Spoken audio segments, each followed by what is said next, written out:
Good afternoon, everybody. It is officially afternoon here on the East Coast, 12:02 p.m. I'm Sepulent, joined by my great friend Visionary One, and we are super excited to welcome you to just the beginning of today's VAL Times Invitational, hosted by Stay Plugged In. This is going to be a banger to kick things off. First seed versus ninth seed. Both teams undefeated to get this far, to get up to this point. And Visionary, I am super excited because we've learned a lot about these teams during the time here, during kind of our setup time. And we know that they're definitely coming out swinging. There's a lot on the line here. I mean, $1,000 are in the stakes here. Or yeah, in the stakes, around the stakes, within the stakes, absolutely. Near the stakes, are the stakes. $500 for the winner. Obviously, that's going to be huge. We really need to talk about both these teams. Of course, Shift coming in as the #1 seed, Shift Academy, 12-round differential within their groups. And then, of course, they won their one playoff match 13-3. So they're looking pretty solid. On the other side, we have the Campus Clutch third place Deep South region. Georgia Tech Gold coming in hot. 22-round differential in groups, was able to win their second playoff match 13-4. So the way everything is kind of breaking down right now, this is looking like a juggernaut matchup. Yeah, absolutely. I mean, we're looking at people that just tore through the opposition to get here. They have seen, if we're being honest, little to no resistance to get this far, but now both of them go head-to-head immediately. This is an immediate clash of the Titans out the gate. We've gotten confirmation we're going to one of my personal favorite maps to spectate, to commentate. We're going over to Icebox, so this is going to be fascinating because Icebox in a really weird spot right now. People want to play new things, but the old just seems tried and true. I think we're going to be seeing a lot of Viper, a lot of Sova, a lot of Sage, maybe a couple of wild card picks here and there, but I do know one thing, Visionary, and I want to get your opinion on it. Do you think we're still seeing Chamber on Icebox? No, we're not. And I can tell you why. It's the first thing that I tested out whenever he got nerfed.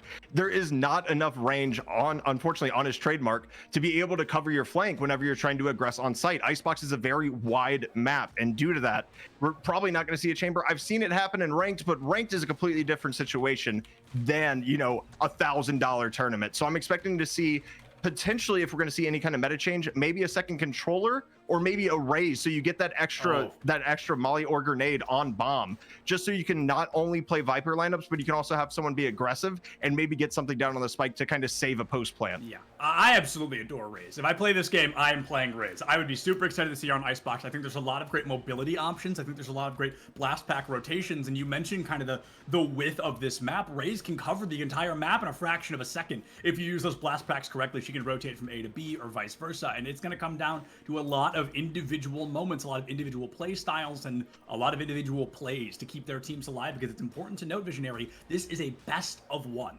There's no second map. There's no second try. This is a BO1. You win Icebox, or you go packing. Like, it is now or never for these teams who have had very little resistance to get here, and all of a sudden, they've got to take it from 1 to 100.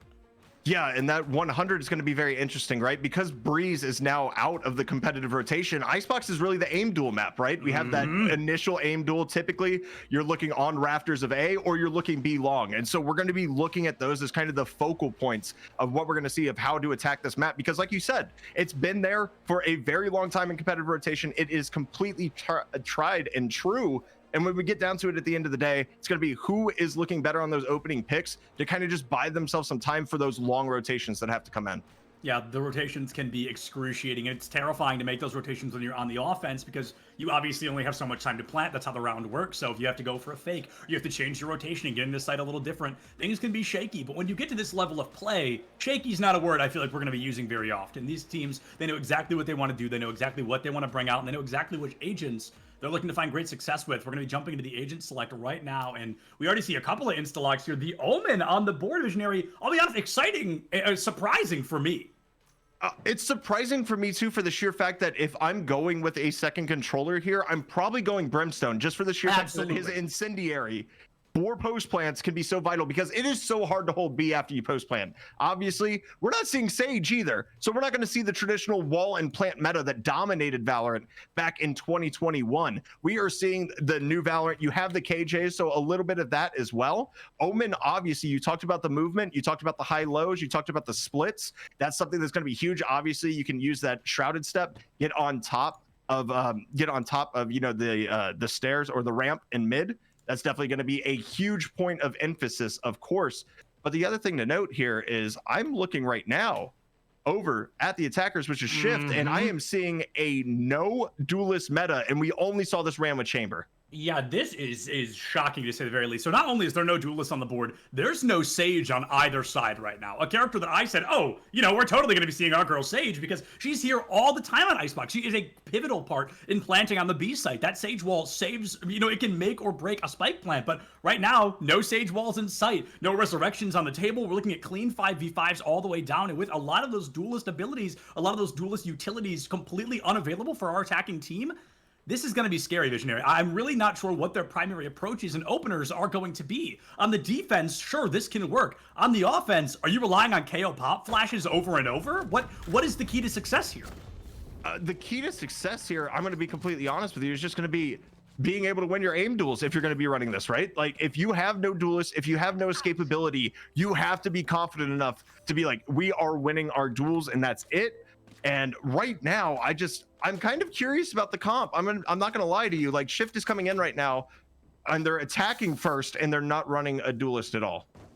It's confusing. Maybe they know something that we don't, and I can't wait to find out what they're going to be unloading. But as the pistol round kind of comes to an open here, we know that it has to happen. One team's going to win it, one team's going to lose it, and that can set an early pacing and early momentum. It's important that when this team does win this, they buy up in the following round, they keep the economy alive, and they try to set a 2-0. If they're lucky, make it a 3-0 with their bonus. But before we talk about the bonus, we got to talk about the pistol round. And already we're seeing an early aggression come out from the side of Shift Academy. They want to get onto site. They've got the Viper wall down. They're baiting out a lot of KJ util early. And the spike plant has been stalled even longer. I love this weird pace of play we're seeing from the side of Georgia Tech here. They're just using a lot of lineups, a lot of utility, and they're stalling for as long as possible. Merge the first one down. Bread not far behind, and Sultan giving us one heck of an opener. Zabi falls to Ezra, and all of a sudden a 5v2. You can't go for a save in the pistol round, so you got to go for some exit frags if you can. Flower, they're out of here. Teddy finds two, and that is going to be a very quick round win for Georgia Tech Gold. Yeah, there's not really much to break down there. We talked about having those traditional mollies, right? And I like Raze and Brimstone specifically just because you kind of get that duelist angle, right? But this is going to be the problem that Shift is going to have continuing, trying to open up sites, because we're looking at it right now. Okay, so KJ molly pops, she can't plant. The Viper, the snake bite comes in, of course, and then bam, you still are delayed on the plant. You've lost all your positioning. The only person that was pushed up was actually Bread, and they got triple swung by 3 people out of their own one way that they were trying to use to kind of push and clear out heaven on B or nest on B. And instead, it kind of turns against them, and they're able to be found. And there's a nice little spot right there for that recon bolt as well. Going to spot out one mid, and this is going to be tough sledding ahead. A little bit of default. But when we look at it, it's not really looking like they're going to be able to gain much presence, especially since you're on classics. I'd love to see a snowball up mid here versus this kind of slow play, just trying to hope that you can find one. And I think Georgia Tech is a little bit too confident right now after that pistol round. Push up and really try to force the issue. Yeah, I think you're completely correct, and I think you bring up a great point that they may not be fully aware of, is rushing it down mid maybe their safest bet, because they can force a 2v1 or a 4v1 against that Sova. Unbeknownst to them, it's 2 on each site with Sova rocking the middle, so all 3 sites are currently locked down in one way or another. The information has been gathered that there is a slow push down toward B long, but the first blood actually comes from Gingivitis. Takes down Merge, and that is a pretty aggressive opener. It gets rid of that Sova dart, it gets rid of those shock darts as well, and all of a sudden, that numbers advantage might go a long way. It's going to go even further as Teddy finds Bread, and already things are looking great for the side of Georgia Tech Gold once again. This is the buy-up round. This is the one they're expected to win. Oh, and it's looking phenomenal right now. Little 2v1 right there, and it's a nice, of course, Omen smoke to at least get that little cubby out in nest. Just kind of crisis averted for now, but they're going to push through the Viper wall, and instantly Ezra gets 2. Zabi's going to find 1, but that will be saved. That Bulldog is definitely going to be saved, and it's going to be 2-0 right now. Obviously, if you're Georgia Tech, you're supposed to win that round, but Shift didn't even make it expensive, and that's the thing I'm worried about. You're going to have trouble finding these openers if you don't have that duelist, because we saw Jet on A, right? Playing that off angle on top of the box. To the left side of nest, and really that's only a chamber, Raze, and or Jet thing to be able to get up there, and it's just so vital. I mean, yeah, you can play Omen on those angles as well, but the escapability afterwards is kind of a pain. So you bring this in right now, you save 4 guns including that Bulldog, and now you're going against full utility. Let's see what Shift can conjure up for this one, and that's gonna be Gingivitis with 2. Oh my goodness, Gingivitis just rips this round wide open. I thought the elimination onto the Viper was going to be there. I thought J Park was going to go down early. I was going, okay, great, there's Shift Academy's opening to run it down on the A side and get in, but instead Gingivitis has the crossfire, has the lockdown, hungry for a third Elim, and Zabi might be walking right into it, but instead the rotation around back buys a little bit of time up there on the conveyor belt. Looking in the wrong spot, gets a little bit of intel, nobody's out there, but as they get ready to pop flash around the corner, there's the 0-point knife, gets the information on, I believe, just Gingivitis, maybe that Viper as well, but she may have been able to hold her angle long enough. The weapon's online, the player's offline, the spike reclaimed there for our attacking team, for Shift Academy. They've got the weapons here, they needed the confidence, and they need to win 2 firefights. That's just to equalize this to a 3-3. Yeah, no, and I mean, it's been really, really great right now from Georgia Tech to kind of just hold out in default as well. They haven't moved an inch. They are holding their positions. They're going to play a full retake if somebody goes down, and they're going to know that they have numbers coming into that. There's the pop flash coming out.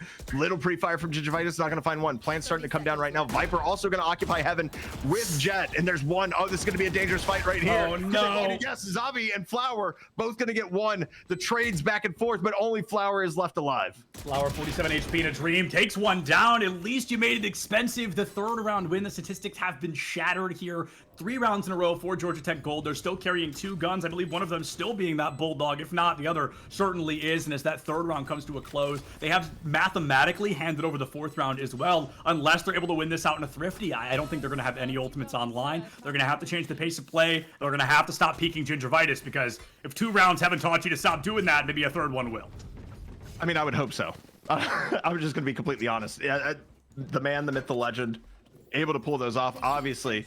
But doing it on the gun round as well, right? We saw him get the opening pick on that A box on the, you know, basically the save round coming out for Shift. But now, I mean, you're looking at Stingers and running it down, and I hope we see them kind of be decisive here, right? You talk about changing the pace of play. You do that with Stingers, right? You're going to run it down. We're going to be able to go ahead and kind of cap that out. And let's see if they do it here. But we already see Gingivitis with an extremely aggressive angle, going to be able to find one once again. I mean, just a menace right now. Gingivitis showing how important that duelist can be, right? We critiqued the no duelist pick from Shift Academy very early on, and as they don't have somebody with that speed, with that mobility to answer out, Gingivitis is having a field day. A 1K, a 2K, a 1K over and over here on this A site. Flower gonna get up close and personal, gonna walk into J Park's crossfire. This could be a disaster. They find J Park in the corner, but they get caught out by J Park's bullets. One Viper dismisses another. Gingivitis finds a second, half to dash out, misses the 3rd, but still a 5v2 on the board. This Omen, half HP already bred, caught out in the corner, has the spike on the A side, but I'm not gonna lie here, Visionary. I think you just gotta get the spike, maybe go for a rotate. You gotta get out of here though. Pushing this A site is clearly not working. Yeah, and that dark cover, of course, is going to give away the fact that they are rotating, and you already have 3 people established over on B for Georgia Tech, so this is going to be tough sledding ahead. There's that TP, that mobility that we were talking about. Maybe you could find a nice angle here, and there it is. Sultan's going to go down. Fred with a little bit of action to bring us kind of back home, and the turret online going to be able to spot one as well. And there's Teddy going down as well to Bread, so they've opened up the site a little bit just by pushing mid. Now it's a 2v1. Bread goes down, they were low HP. A pick going to be found by J Park as well. That's going to wrap up the round. And I do like the rotate. I do like the fact that we're able to do a little bit of economic damage, but it doesn't really matter because when you have 4 rounds straight, you're going to have money to buy again. Absolutely, and I don't know the logistic rules here of Spin's kind of programming. I would assume a timeout is coming soon from the side of Shift Academy if they're able to do so, just due to the fact that the economy has really slipped away from them. They've lost momentum a lot. They need to change something, and I think it could be as simple, Visionary, as not just pushing A main, not defaulting to A. Clearly, it's been very impactful against you. Pushing it up slow through mid, maybe underneath kitchen, maybe down B long even, can give a strong pace of play, but if you know that Jet is rocking down A, you try to go B. Now, unbeknownst to you, there she is. She smells blood in the water, and Gingivitis is ready to find these eliminations as quick as possible. Here's the orb, finds one, looks for another, puts them both down, a 3rd to boot, and Gingivitis finds a 3-piece to open up round number 5. Zavi gets the trade, but it is too little too late, my friend. A 4v2. We need a miracle run from this Viper and this KJ, or this KO, excuse me, to win this round. And vulnerable, look how much health is taken away by that nano swarm at 77. Gonna try to pop flash through this wall, get a pick or two. Nobody able to be found, but does sneak around back. Some opportunity here. Flower's gonna find one, and there are the shots. Georgia Tech gonna take a 5th round here. And I think my biggest problem is you know they have an Omen and a Jet on that side right now. How do you not check the upper part of the box? You have to. We're at the highest level. Shift Academy, technically the 1 seed coming into this playoff bracket, right? You cannot be making mistakes like that I make in my rankings. Yeah, I mean, you've got 2 of the most vertical characters on the opposing team. You've got to be looking up. You absolutely have to be. There's the Jet, she can updraft. There's the Omen, he can TP anywhere if he wants to. You've got to be watching these angles. And we're seeing a play from Merge here that I do want to highlight if he does what I think he's about to. It's simple, but it's effective. Just sending out that dart early gets a lot of information. You know, somebody's in the vicinity to take it down. Nobody's looking for Gingivitis. Please, not again. Please, not again. And it is a bloodbath from above here. Gingivitis, 83 HP, puts down 3 members of the team for the 2nd round in a row. Let's make it 3.5 as that is Zavi finally going down. Sultan finds Flower, and by golly, Visionary, I mean, this is just a masterclass on how to play defensive Icebox so far. I'm flabbergasted. I am speechless. And again, a high angle play by Jet. Now that time is kind of the Asuna play, right? Like you go through, you take the rope all the way across, you silent the last quarter of it just so they can't hear you on it. They're able to swing it through. Gingivitis is now grabbing an op, finally, 11-3. And you're going to be looking at this right now. 11-3! Holy cow! Just now got it up. They have been doing everything else. They're going to be planted on top of box, on A, trying to get this peak. And it looks like a default, or maybe a little bit of pressure coming in, of course, from the ramp side. But they're going to be safe on it. So, like, until they swing out wide, you don't really have to worry about much. Gingivitis could just hold this, dash out to rafters, and have that smoke. And there's the peak with the miss. Okay. Oh, actually, no, it was a wall bang. Omen down half health. Yeah, the wall bang, the corner keeps Omen alive. It's going to be a pretty critical moment. The lockdown available from Evade, and it looks like they're trying to find the spot to best use it. I think that makes a lot of sense. You know, this lockdown has the very weak vulnerability of giving its location away, and the fact that it makes a perfect circle, the opposing team going to know exactly where it's at, but it should help you clear at least a little bit of the A site to find those primary engagements. Now, knowing a player like Gingivitis, I'm going to guess they're not running away. Instead, they're holding it down. They're holding it down on that heaven. They're going to get detained. They don't care. That's a 2-for-none trade right now. And with this cover to keep them alive, the paranoia comes out, but who cares? Nobody's there to catch it. Viper's Pit from the attacking side here makes a lot of sense. You're down 2. You need to stall for as long as possible. You want to guarantee those additional 400 credits to get that spike plant down. Gingivitis finds a 3rd again. You've got to play it low and slow here. Here comes the lockdown. There goes Flower. Gingivitis finds a 4, looking for that ace, and they're going to be able to find it. That is, let me do quick math, 11 eliminations in 3 rounds here, Visionary. That's absurd.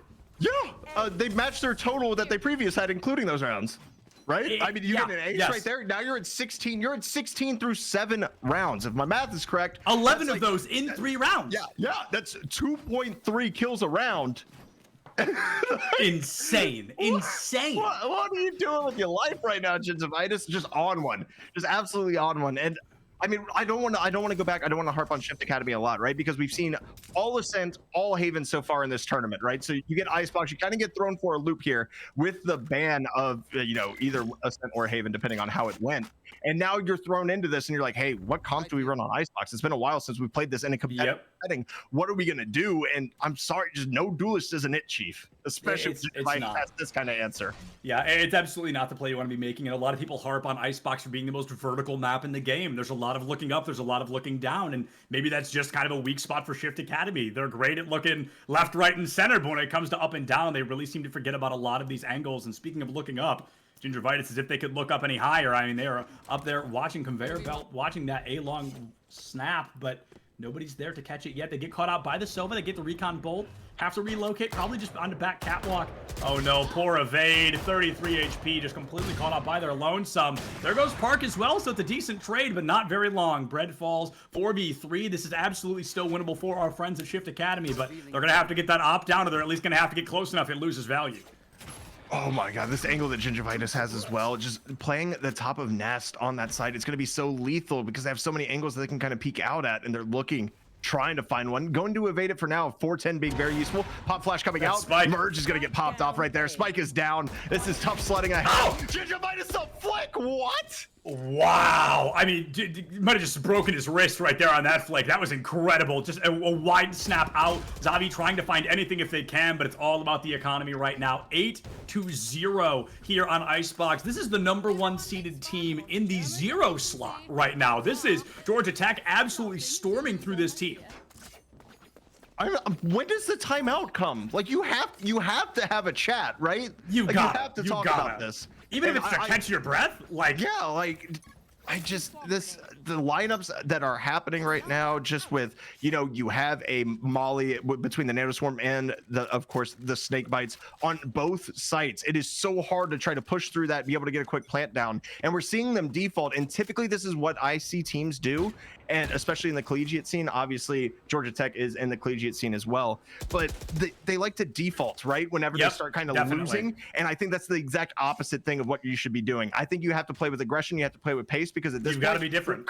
You're kind of just feeding into Georgia Tech's hands. Without a doubt. I think you're completely correct here. And that's something we see, like you said, a lot at the collegiate level. But it's funny that Georgia Tech is the one forcing their opponents to do this. The non-collegiate team is falling into this very same trap of, okay, it didn't work. Let's go back to the tried and true. You know, let's just do what we used to that would help us win. But to win in a scenario where your opponents are kind of dominating you at this level, you've got to be playing unusual. You've got to be playing weird. You've got to be taking down Gingivitis early. Just like that. An incredible moment. You took the op offline. This is a huge green light for our friends at Shift Academy. They could make this an 8-4 half. That is completely winnable if they can make that happen, but just because you get the spike plant down doesn't mean you're gonna win the round. And as the double econ comes out, the double util falls early, it takes a player out before they can even breathe. The spike has been planted, a 1-player differential 4v3 in favor of Shift Academy, the first time in a long time. Baits the defuse, but it looks like it might not be a bait much longer. Nobody's paying attention, already well over half. And there it is. Nobody gets in there fast enough, and Teddy sneaks in. They're able to find it, and she gets that defuse early on. A 9-0 on the board here, Visionary. There is a very real world where this is a 12-0 half. And I mean, I would hate to see it, right? Because I mean, theoretically, this is a 1 seed versus a 9 seed in this tournament right now. So I feel like it should be a bit closer. I'm not trying to disparage anybody right now. Well, if it was going to be like this, you'd think it'd be the first seed. Like, you think... Like, did we get the seeds flipped? Because, I mean, Georgia Tech had that 8-9 matchup. They were able to pull that one out 13-4, and they're kind of showing why they're so dominant right now. And I don't know if it's comp. I don't know if it's just Shift wasn't ready to play Icebox and wasn't really kind of thinking this one through, and that's entirely possible as well. And we kind of get that blind Hunter's Fury out. Going to be able to find one, at least get some tag damage. Okay, 2 down 80. It's going to be pretty big to start this round off. A little momentum, of course, swinging in the way of Georgia Tech. And we're going to see what they can get out of this. Is Bread just going to have to sit here and wait? Kind of just spams the ground. Is like, can we get these mollies out of here, please? Find something somewhere, please. But unfortunately, that 80 HP does not last very long for our friend Merge on the Sova. They're taken out quick, a 5v4. 3 ultimates available on the side of Georgia Tech, 2 available for Shift Academy in this moment, but I've got a hunch Georgia Tech's not busting these out anytime soon. They're very comfortable winning these gun games, winning these firefights. And Visionary, you talked about that way back in round 0, how important these gunfights are going to be. It looks like we're just seeing a confidence from Georgia Tech. They know what's up. They know how to win this with a blind fire spray from Ezra. They take Xavi down early. Now a 4v3 in Georgia Tech's hands once again. Gingivitis has the op on the high ground, looking to peek that wide angle. Dark cover does ruin that angle, and they've got to drop once again, at least time it out. Relocating with the rest of the team, waiting for the Viper wall to collapse. The paranoia from Bread is at the ready here. This could be a huge play if the team capitalizes off the back. If they have paranoia and nobody pushes in, that's disaster. But as the paranoia works wonders from Bread, Bread was ready to find those eliminations. 3v none, now 2v1 left on the board. Park can't find it due to the snake bite. We need a 2v1 clutch. Let's make it a 1v1. Let's make it a 1v none, baby. GTJ Park coming in with a 2-piece to No, believe no time. No, darn. Close, but no cigar. Celebration on the side of Shift Academy. I couldn't hear the spike of my own voice. I had to look at the animation, but it's now a 9-1. You've put something on the board here for Shift Academy. It's not great, Visionary, but it's something. This game, all about momentum, all about snowballing. They did it once by the skin of their teeth. Can they do it 12 more times? That is the, I guess you could say, the $1,000 question, right? Going forward, who wants to be a millionaire? It's not going to be a millionaire, but it is going to be a nice chunk of cheddar for the winners, of course, today. I love that paranoia, the way you highlighted it, the way it went down. It was a perfect one, 3 people lining up, but there's no economic damage really done here. And we're going to see, of course, the Viper Spit on top of 410. This spot is deadly. We're going to see Bread actually getting behind it. This might be a little bit dangerous. And there's one. Flower's able to find one in it. And Gingivitis going to find one as well. Bread actually covers screens. We have the Viper Spit dropped as well. And now it's a 3v2. Can you res the KO to be able to get yourself... 1 second left. They had to go for some crazy tech. Holy cow. Well done by Evade there. That was almost a 2v2, but with less than a second on the clock, they get the res online. Ezra sneaks all the way in, gets taken down early. 3v1. Teddy, she has been a power player so far. Can she continue to be so now? Finds one. Gonna be a 2v none, as that is the 2nd round win. Shift Academy looking for that 3rd round. Can they make this a 9-3 going into the 2nd half? I love how you said we might see a 12-0 half, and we're I know, I about to see jinxed a it. 9-3 curse right off the rip. And you know, if you can pull off 3 rounds here, the no duelist comp will play into your favor, at least on defense, right? So we're going to be seeing, you know, just everything that's going into that. But I mean, almost mirror comps, right? The only difference is we have a KO versus a double initiator versus, you know, a duelist. Yep. So honestly, like, KO obviously can get some value here, but the problem is the knife is kind of difficult to get that value in, especially on defense when a lot of teams love to default. And look how aggressive that Killjoy is. It's going to be gone. They get a lot of good intel, but Gingervitis is going to be taken down right off the rip. And we're starting to see that aggressive play as Ezra finds 1, Ezra finds 2, potentially 3. No, going to get out as they're attacked with the Recon Bolt. An incredible moment here for the side of Georgia Tech. Gold Ezra with a 3-piece to break the curse here, giving the team the numbers advantage they need. It's a 1.5 versus 3 right now, as Sova on the side of Shift Academy Merge is 46 HP on the board, not even half HP, gonna go even lower as they dip into the wall. Teddy holding that angle. She knows somebody's going to be peeking through in just a moment. She just can't figure out which player it's going to be first. Zavi finds 2, making a 3-piece of the round. It's a 2v1 again. Viper has been amazing. We saw J Park tear it up earlier to almost win the 10th round for their team. But as J Park is currently completely unseen, has to go for a long flank through A. This might be a hero play, but I think we're looking more at exit frags, if I'm being honest. I would agree with you. I think there's screens. Obviously, there's a jumping molly lineup that you can hit off of the roof to get that default plant spot down. But this is going to be kind of one of those scenarios where it's going to be a little bit difficult heading ahead, just because the Recon Bolt's going to be available, I believe, in about 5 seconds as well. So even if you get this push, and there's one, okay, J Park, I see you, fam. No, you got... Oh, the poison orb is out in hand as he swings, and A for effort. Take care of that. 9-3 curse achieved. Now it's going to be up to Georgia Tech to have the answer on offense with a little bit of momentum swinging in Shift's way. A 9-3 on the board is very incredible, and I got to talk about the fact Gingervitis just led that first half. All 3 of the rounds won by our friends at Shift Academy. Gingervitis was the first person to go down in those rounds. If someone else goes down first, it's a round win for Georgia Tech. But if Gingervitis falls, Shift Academy is able to clutch it out. So they were activated in the first half. They've got to come through and play the exact same on the second half. Being a duelist on the offense, on the attacking side, this is your bread and butter, baby. You got to be ready to get in there. You got to be ready to get dirty with it. But we know that Shift Academy, they built their team comp to play defense. So this is going to be very fascinating. It's about playing 4 steps ahead of your opponent and finding the eliminations as fast as possible. I'm keeping my eyes locked on Gingervitis because they really feel like the linchpin for the side of Georgia Tech. They certainly are going to be, and Gingervitis with that ghost coming in, of course, 2 Cloud versus, well, somebody bought them the ghost. That's beautiful. Paranoia comes out, though. No. This is going to be dangerous. Getting spammed, somehow survives. Oh my, Sultan's going to find 2 off the backswing. This is going to be absolutely massive. Now the same setup that we're seeing, of course, Molly's everywhere. Nanoswarm, Vipers, I'm sorry, Snakebite committed as well. Flower's just kind of playing this top angle. This is one of my favorite spots to play as Viper. It's going to be dangerous, but remember, we have 2 smokers on both sides, 2 controllers sitting there right now, and Evade looking to get a little bit aggressive, getting cheeky with it. Gonna find Ezra. Evade, gonna be able to evade a couple of bullets there, take down Ezra, make it a 4v3 on the board.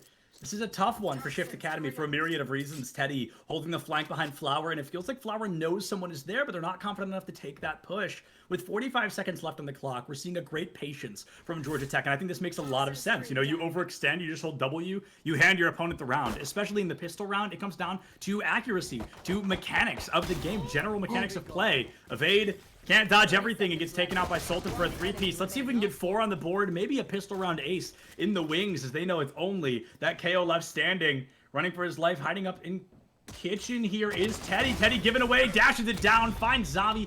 4-0 left on the board, and that is the 10th round win for our friends at Georgia Tech. 3 rounds away, and if we're looking at statistics here, Visionary, this round's pretty much in the bag for them. We need a miracle from Shift Academy to win this one, so probably an 11-3 on the board. It's gonna pretty much have to be 10-1 the rest of the way for Shift Academy. Straight up. That's rough. That's rough, right? We're gonna see a little bit of some force action as well. Stinger coming out, Sheriff coming out for Flower. I don't know how I feel about it, honestly. I think as much as it sucks you play for 11 here, it's tough. If you win this round, by all means, I will shut up and be like, yeah, I cursed myself. That's cool. But going in with the buy and doing something along those lines, especially, you know, with the Stinger, with the long sight lines that you have to fight, especially here, of course, on Icebox, I just don't know how I feel about it. Yes, is it overtuned slightly? Probably, but Sept, I just, I'm with you. I'm with you, honestly. When you're in a situation like this, you cannot be buying up on the round you're expected to lose. You need to save your econ for the following round to get in and go for a full buy. But instead, they're going for a lot of panic here. Sultan bites the bullet early from Evade, and that's a pretty massive opener there because the spike goes down as well. Evade barely makes it out at 6 HP, but you made it out, and that's what matters. If you had a Sage, you could heal up. I'm just saying. I miss my girl. But now 5v4 as the approach does fall a little bit clunky for the attacking side. Georgia Tech, the spike fall did go down and forcing a rotation out toward the A site, and the A site rotation is exactly what they need to do right now, considering 4 of the 5 members currently rocking the B site hold. Right now, it's just that KO. It's just Xavi out on the A site, but instead, we're seeing a full, good old-fashioned rundown. Ezra finds bread. They've tied it up on the numbers here. The shock dart does not hit J Park, so they are tried and true on the full HP. Spike plant has come to fruition once again, and the timer is stacked against Shift Academy. They're not only working against Georgia Tech right now, they're working against that spike. So if that spike goes off, that is another round loss, and they will be 2 rounds away from losing it all. Flower does absolutely nothing with the Sheriff. That is the economy out the window. 4v1 left on the board, and of course it's our KO guy who's just stuck over on that A site. Can't go for the hero play, goes for the exit frag, flashes himself, gets caught on the corner, and that is the 14th round coming to an end. Only 2 rounds left for Georgia Tech. And we're going to look at this right now. If we can see the scoreboard, I'm assuming it's going to be Sheriff buys. It has to be. You can't do anything else. I mean, the only other thing I could potentially think of is Stingers and Lights, and just try to run it down mid and maybe just get aggressive on them and kind of flip defense into attacking. But it's just so difficult right now because you just handed the economic advantage and the one round that should be yours. Yep. And it's gone. And I don't know if that's just a sign of busted confidence, if that's a sign of anything else, but it's just so difficult to go ahead and progress ahead. I know you're at 11-3. I know the odds seem stacked against you, but at least if you didn't buy last round, you could have afforded something to just give you that assistance, to give you that kind of confidence to go ahead and push forward. And it's going to be another B hit. It seems like, I mean, Georgia Tech doesn't really care. Georgia Tech Gold coming out here is just like, yeah, we've won the B side twice. Let's do it again. Yeah, it's confusing to me because I said, you know, okay, nobody's playing Sage. I don't think we're going to be seeing B-side hits. And we didn't on the side of Georgia Tech. It was almost entirely the A-side hits, and I think that makes a lot of sense with the comp they were running. But if you don't have a Sage here, this site is tough. It is very, very hard. And as you lose your members of your team, as you lose your economy, as you lose your 3rd round in a row, you've got to be wondering, where did it all go wrong? Because right now, I don't see a world in which Shift Academy wins this round. This will be the penultimate round handed to Georgia Tech because the economy was in shambles. Evade goes for the fake. They all fall for it. They peek. Gingivitis is going to find that 3-peat. And with only 1 member left standing, Xavi again flashes himself again. And they hand the penultimate round over to Georgia Tech Gold. It's tough. I'm going to harp on it for just one more moment, Visionary. When they bought those Sheriffs, when they bought up, that was when it all fell apart. Because losing when there's 3 rounds left isn't a huge deal. Handing over the penultimate round to only give them 1 more round to need to win this, that's where I'm shaky. That's where I'm confused, because even now, what could very likely be our final round, they still can't even pretend to give us a full buy. No, I mean, 3 rifles, and I mean, Valorant's abilities allow you to get more of those half buy victories, right, than a game like CS. It's just kind of how it works. Gingivitis already dashed up top of tube. That's going to be extremely dangerous going ahead. That is very good positioning, but there's a lot of angles that are being peeked. Flower is going to use that Vandal to perfection, and every single time that Gingivitis went down first, we actually saw losses, but Bread going to be flash. J Park gets 1 as well, and we see another B hit, and there's Ezra getting a pick of their own. This is just looking like sheer domination. It truly is. I mean, this is the 9th seed right now, just dominating our #1 seed. We saw Georgia Tech win their last game 13-4 yesterday. They're looking to make it a 13-3 here today, unless we get a miracle from the last 2 standing members. Evade is going to be trying. Flower still left alive as well, and Flower has been a power player so far, but power players could only do so much. One of my favorite gun skins in the game. I love the sound this one makes, but with Flower dashing in, here's the spike plant, a pretty critical moment, but even the spike cannot be planted. Up to Flower to say that it defused, excuse me, not planted. Here comes the lockdown. Deals more insult to injury. Flower does find J Park in the wings, and I think the spike explosion is all but locked and loaded. Nobody there to stop it. Flower doing a phenomenal job, but phenomenal just not going to cut it. Too little, too late. A 13-3 victory for Georgia Tech Gold to move on to the next wing of this tournament. And it just comes down to being one of those things where maybe this is a pocket pick, of course, for Georgia Tech, being like, hey, everybody played Haven and Ascent yesterday. Let's ban one of those out and see what we can get. Land on Icebox, and Gingivitis goes 25-9. I mean, just looking at that, looking at the difference, 457 average combat score. That is absolutely ridiculous. Of course, everybody else coming in to support, everybody positive on the side of Georgia Tech Gold.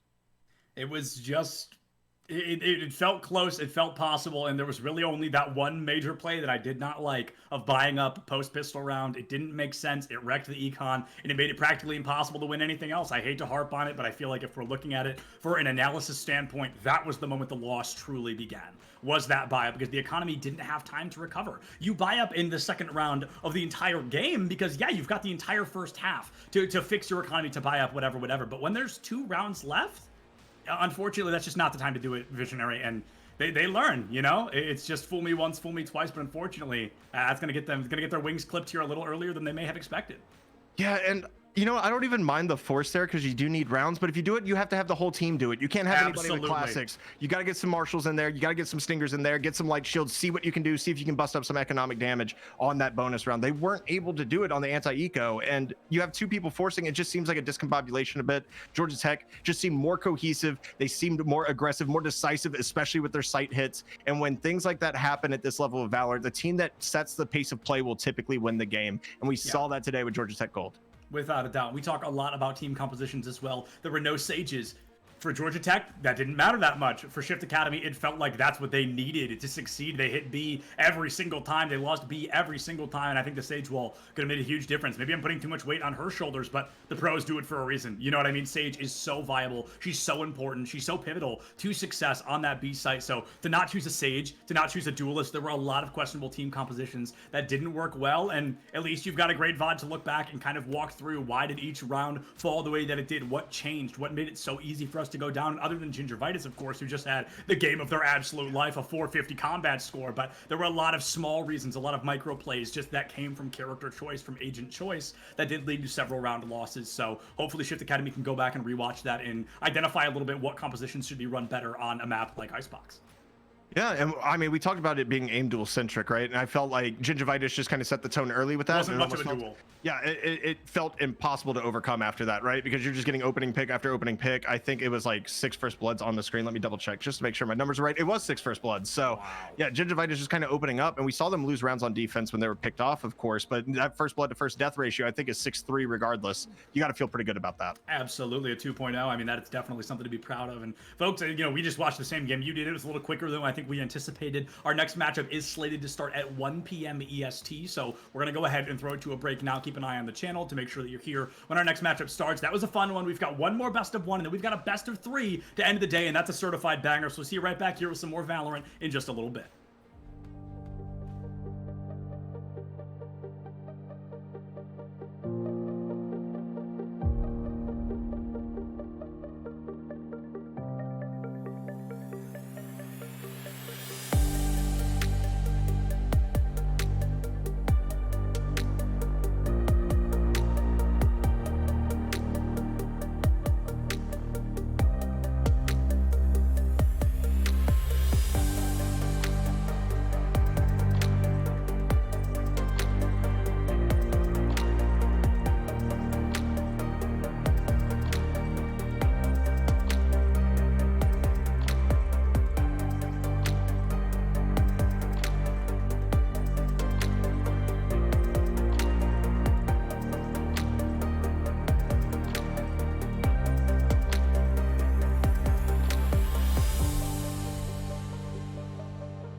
What is going on, everybody, and welcome back once again. It has been an amazing day here at the VAL Times Invitational hosted by Stay Plugged In. And if you liked our first upset, by golly, do I have news for you. I'm sure y'all remember Georgia Tech ices out Shift Academy on Icebox. It was a massacre, if we're being honest. It was a 13-3 storyline. We jump ahead. We're waiting for the other games to wrap up, and there is another upset hidden in the wings. Leave No Witness wins. They were the 7th seed. They take out Verity, the 2nd seed, 13-10. That was a 10-10 game. And then they won 13-10 in the end of it. And Starfall, the only non-upset we're talking about right now, they do win theirs out 13-5, so they're looking good. But now, Septilence and Visionary 1 jumping into Leave No Witness versus Starfall. And if we've learned one thing today, it's that seed placement sometimes just doesn't matter. No, it definitely doesn't. Just to mention as well, on the other side of the bracket, number 13 seed Adobo Gang making the March Madness run, beating the 5 seed Starless, going on to face Georgia Tech. So that one's going to be fun. That one's going to be off stream, so you're going to catch the winner of that, of course, in the finals. But we have to talk about Leave No Witness and Starfall right now. And Starfall, of course, coming into this, they were great, but like I'm more surprised about Leave No Witness just because Verity Esports through groups actually had the best game differential amongst the entirety of the 40 plus teams that we had here. Verity was plus 27 in their 3 matches. So I mean, if you do the math right, that is 13-4 average, and they dropped absurd. To Leave No Witness. Yeah, it's crazy. They jumped 13-10 too. It was 8-8, 9-9, 10-10, and then all of a sudden LNW just finds their footing. They dominate those last couple of rounds and they win it 13-10. Now, Visionary, the good news, bad news. Good news, actually there is no bad news, I don't know why I said that. Good news, every team we're seeing from here on out, they've dipped their money in the prize pool, right? They've dipped their toes into the cash money here. It's going to be 125 for the loser of this and the other game that is happening in simultaneous, because there is no third place kind of clash. They're both third place. They both get 125, and then whoever goes on to grand finals, that's 250 for second place and 500 for first. So, nobody's walking away too upset, I think. No, I think everybody's definitely happy to make it here this far. I think especially Adobo Gang going 2-1 in groups, really having to slug it out, making it this far. I think that's a huge win for them. On the other side, Leave No Witness, you got the upset over Verity. Let's see what you can do. Of course, we are going to Haven for this one. And my favorite thing about Haven is every single Valorant player has a different opinion about this map. Like you'll hear some people go, oh, this is definitely defender sided, or hey, this is massively offender sided. And you think it would be offense sided because it does have the 3 sites, but it ends up kind of swinging back and forth both ways. We're going to see Omen, we're going to see Breach. Those are going to be kind of the 2 mainstays. Now, of course, you can have a variety of controllers on this map, but Omen right now, especially in the spot that he's in when you're attacking first, with both smokes, the paranoia, and light shields to start off, if you want to get off on the right foot, it feels like Omen's the right pick controller-wise. I have to agree, and Breach has been so impactful here on this map. It was funny because when Haven kind of made its way to the forefront of competitive Valorant, Breach was all over it. We saw him a bunch, and then everybody just kind of stopped playing him for a little while, and then recently he's been entering the forefront, entering the fray all over again, and it's a very aggressive team composition, one that often relies on holding W or playing post plant, and usually very rarely in between. It's either we go right at the beginning or we wait until the very end to try and win this one out, and it looks like we're going to be getting an exact mirror matchup, and that always calls for a very fascinating concept here, and we have to wait for them to lock in, of course, but it's fascinating because it all of a sudden kind of falls apart from, okay, team versus team, and all of a sudden, to me, it's 5 1v1s. You have to be not outplaying the other team, you have to be outplaying the other person who's playing the exact same agent you are, and that all of a sudden adds a whole new dynamic to this entire game. Yeah, you just got to diff them. It's that easy. Straight up, you just got to continuously diff. Yeah, continuously diff, you catch dubs. And I mean, you were talking about how like I think people just forgot Breach was good. Like, I'm going to be completely honest with you. Until we saw Zeta Division and Paper Rex running him on Haven, shout out, of course, to the APAC region for kind of bringing him back in. Nobody was running Breach, even though he was a mainstay at the very initial part of Valorant. And I feel like that was kind of weird, but like everybody gets enthralled with these new agents, and sometimes you just got to go back to the tried and true. And the way the meta is right now, kind of seeing that 2021 Valorant make a comeback, right? A lot of Jet KJ combos, a lot of Raze KJ combos. Obviously, the chamber nerfs. He might have gotten down tuned just a little bit too much, but I think he's like in a good place after dominating for an entire year. Kind of like Astra. You kind of gotta murder him for a bit before they re-enter the meta in a new spot. So absolutely, got to break him down to build him back up. Yeah, we're gonna break him down so badly. We're gonna go with the boomer throwback there. My bad. Some Taking Back Sunday for you, as we have 10 seconds, of course, into the game right now. Starfall versus Leave No Witness, and of course Starfall starting on defense here, so we're going to see a little bit of push towards the B site and garage here to open up the round. The pistol round is fascinating because it inevitably has to happen, but we're not looking for anything crazy to go on here. It's just about setting the early pace and the early momentum, and it looks like they want to set a pretty quick pace going into the B site immediately. I love the B site plant. It feels pretty neglected in terms of how often these sites are used. Already Koof gonna fall. JK not far behind as Soapy is able to find that elimination. It feels like it's going to be a pretty quick round to kick things off. Gunny does find Snipor, but with the 4v2, the B site already locked down. This is going to be a tough one for Bam and Co to try to turn around. Yeah, especially retaking from B entrance. This is just going to be tough sliding ahead. Recon Bolt is destroyed immediately. Spam through the smoke. What are you going to do? There's 4 people just firing bullets in all directions. And hello! Close to personal. Able to find one, of course, is Gummy. But we're going to go ahead and fall down. And that quick B rush for Leave No Witness going to be here. And they're kind of establishing that dominance. Yeah, that's a great way to kick things off. I feel like the B, like I mentioned earlier, a very neglected site, so people can often get into it pretty sneakily unless there's a jet on the other side opping, but nobody's opping in the pistol round, so you might as well go for it. Full send, and a full send works out well for them. Unfortunately, quite a few of them go down, but in the pistol round, best round for that to happen, right? You can still buy up. You've got the economy you need, and it looks like we might be seeing an early default to the A site, but we've got to keep an eye on the fact the spike is still in spawn, so it feels more like they're going out to get a little bit of information and then seeing what they can do after that. I think that's really the smart move right here, especially when you have the Sheriff right now on Zancy, just because you're looking at it and they're probably vying for a round 3 operator. So a little bit of wallbang action coming through there. We're going to see, of course, what they can pull off. This default kind of leaning towards the C site. And look at the rotation right now from Starfall. They started on D. Look at how many people are stacked minus Koof, just sitting here with a great position. But does he get cleared is the question. And it looks like potentially they're going to, okay. Yeah, there's the double swing. Gets probably 130 on that right click. Unfortunately, not able to pull much through it. And this is going to be pretty much a free site minus this Breach, who's going to be, of course, playing from C-Link. Breach going to be trying to hold things down from that C-Link, like you mentioned. Jet wants to find some action early, trying to spam out that backside rotation with the Sheriff, but you don't want to spend every bullet you have. Bam uses that shock dart, finds Sophie early. Spike Plan comes through. Not sure what walking into that was about, but it does enough damage to help Bam take him down. A 3-piece coming out from Sobas. They're letting us know there's a new Sheriff in town by the name of Bam Gunny. They're to clean things up, and hey, we've got a statistical anomaly here. It's going to be a 1-1 on the board. And a thrifty round at that. Oh, no, just a defender's win. Okay, not thrifty. I did see a couple Sheriff buys, things along those lines, so I guess it doesn't qualify. But losing your anti-eco if you're Leave No Witness, I mean, I respect the Sheriff buy, of course, from the Jet. It makes sense if you're trying to save for that operator, but you got to win the round first and foremost. I think that's the biggest thing, right? So now, Leave No Witness running it down with the Stingers. Skirt going to go ahead and grab a Sheriff. We're going to see if this is going to be another B hit. It's looking like an A rush, and it looks like, you know, the right agents are in the right spots right now because Starfall does have full buys here. They all did buy up. They're looking to kind of snowball this momentum down.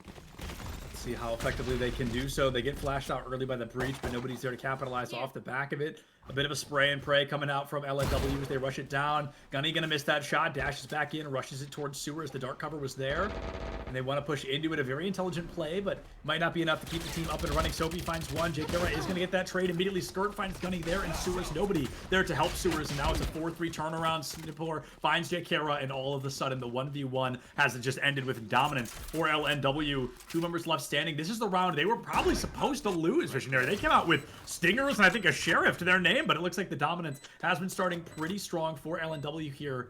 They just need to make sure they don't choke the 4v2 clutch. They've got the spike plant in hell. They've got the angles red. And Skirt's about to give themselves away if they throw that dart out. KJ lets it up. There's the light up, and there is the round end. Skirt with a 2-piece to wrap it up nicely. The thrifty round win.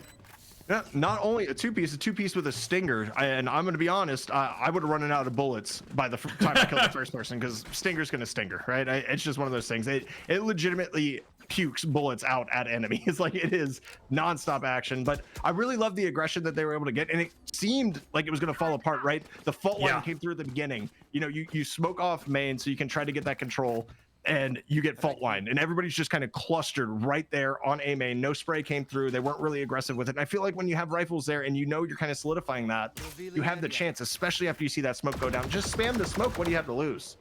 Spamming the smoke. We've seen it be pretty valuable today, especially back on Icebox. Not as much on Haven, but hey, it's only the beginning of round 4 after all, so plenty of time to get these sprays through smokes. And speaking of smokes, Hyper really getting risky with their own dark cover.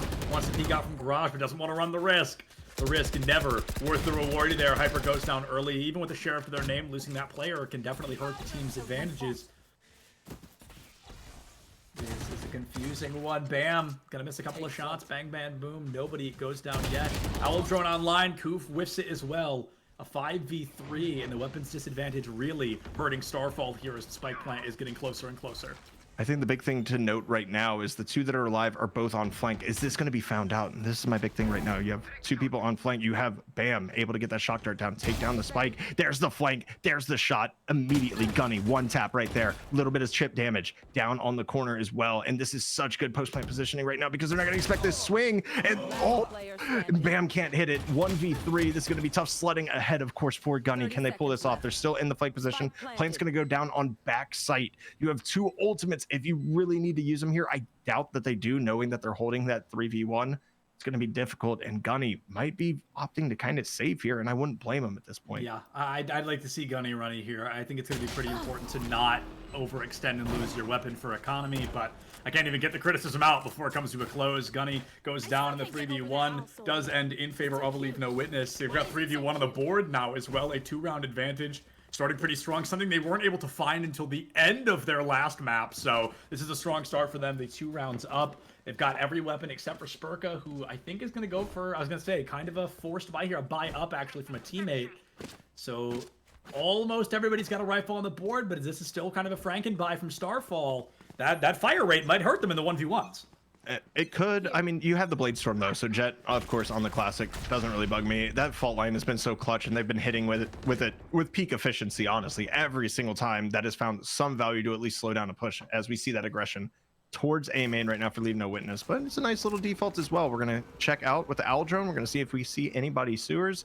Right now, KJ is the only one on site, so it's gonna be interesting to see if they can find that. No, Owl drone gonna run out of battery beforehand. So they slowly push up right now. We're going to see if KJ has the ability to hold this down. You can see the default is there, but Omen kind of lurking around that C-Link area, trying to figure out where the push is coming from. And now the slow walk back out towards the C site. There's going to be 2 on that site right now with the Jet and the Omen there. The jump spots coming out from Omen, hoping to catch some, just any kind of information, because nothing has been seen so far. Literally nobody has anything on anybody. This is a complete crapshoot from both sides on where their opponents might be. However, the tide is going to turn here with a 4-man rush down the C long. They clear it into Cubby. They dart cover the backside there. There's the dart. There's the dash in. Gunny's got the blades from online. Whiffs 4 of the 5, but gets the reload on the 5th blade. Hyper finds Zinnicky, and now it's going to be Spurka left standing. Not much longer. Hyper finds another one. Gunny is taken down, but is it too little, too late, Visionary? A 4v2. You've got the Rolling Thunder online, the lockdown to help, but Rolling Thunder gone. You're not going to want to pop a lockdown in a 4v1. Forcing the 4, just looking for an exit frag. Picks up the first. 10 seconds and left. they've lost him for just a moment, but they walk out, catch a bullet to the dome. Is it a knife? Yes, it is. There it is. Koof takes him down. 1 KJ. Dismisses another. We talked about it's about just outplaying them, right? And there's one way to get into somebody's head. Yeah, absolutely. Just, hey, I'm going to be right here. You didn't check your corner. And guess what? The knife. The knife. Right in your back. And, you know, with the wonky hitboxes that happen with knives sometimes in Valorant, I'm happy that that one landed because I have missed some that I could have sworn to God I was right in their face. And, good job solidifying that knife, just adding a little bit of insult to injury there. And we talked about how Starfall was kind of on that scuff by, right? We saw a lot of half shields. We saw a lot of that able to convert.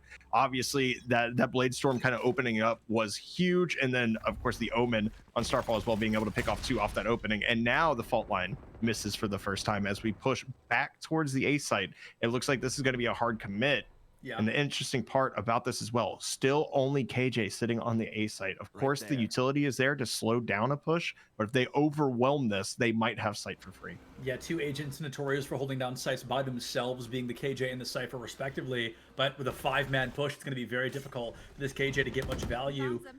After this round, I do want to talk a little bit more about that fault line as well, but let's not pull from the focus happening here. Koof stuck into the back line there, kind of the A-Link scenario. Rotation comes out too little too late, and they've immediately forced our friend Starfall into a bit of a retake scenario. They planted out in the open, the dark cover boxes out Heaven, and Hyper might have to drop down or just time it out. There's the lockdown I completely expected to see, and it's going to be a very aggressive opener. 1-for-1 trade. Now let's make it a 2-2 as Koof is tearing it up onto the A side here. There's the poke through. Snapor finds him, and the lockdown does get destroyed. A flash around the corner. That's got to be 30 HP, if even, but it is not going to stop the headshot from Snapor. Masterclass KJ gameplay right now. Bam. Shocked into the corner. The fault line gonna catch him as well. Oh, and he still hits the headshot. Very nicely done, my friend. 2v1. Bam trying to be the hero. He's got it left. Only one player left standing, but he just can't pick it up. Skirt finds Bam, and the action is going to end in favor of Leave No Witness. Once again, setting us at a 4-2 scoreline. I mean, Mance was getting bullied. He almost pulled it off still. I mean, that is the worst feeling in the world, is being in a 1v whatever situation and there's a breach on the other team and you are confused because it's just bully ball. It is straight up. It's like facing against LeBron James. You're getting stunned. You're getting flashed twice. Classic LeBron moves, flash banging his opponents. Yeah, absolutely. I mean, he does that all the time. It's called the back down. All jokes aside, though, no, you're talking about that fault line, of course, off the rip, and we're seeing a ton of that from B main, but now we actually see it rotating. So I really like seeing this right now. Of course, KJ is still on A, and I would like to see them kind of rotate sites just a little bit, just to give a different look. But at least that fault line coming through, we've seen it so many times from B Link going into A, and now we see it from Garage. I like the kind of spread that Starfall is giving us right now. Yep. The hard part is holding on to this B site and making sure that you're efficient in doing it.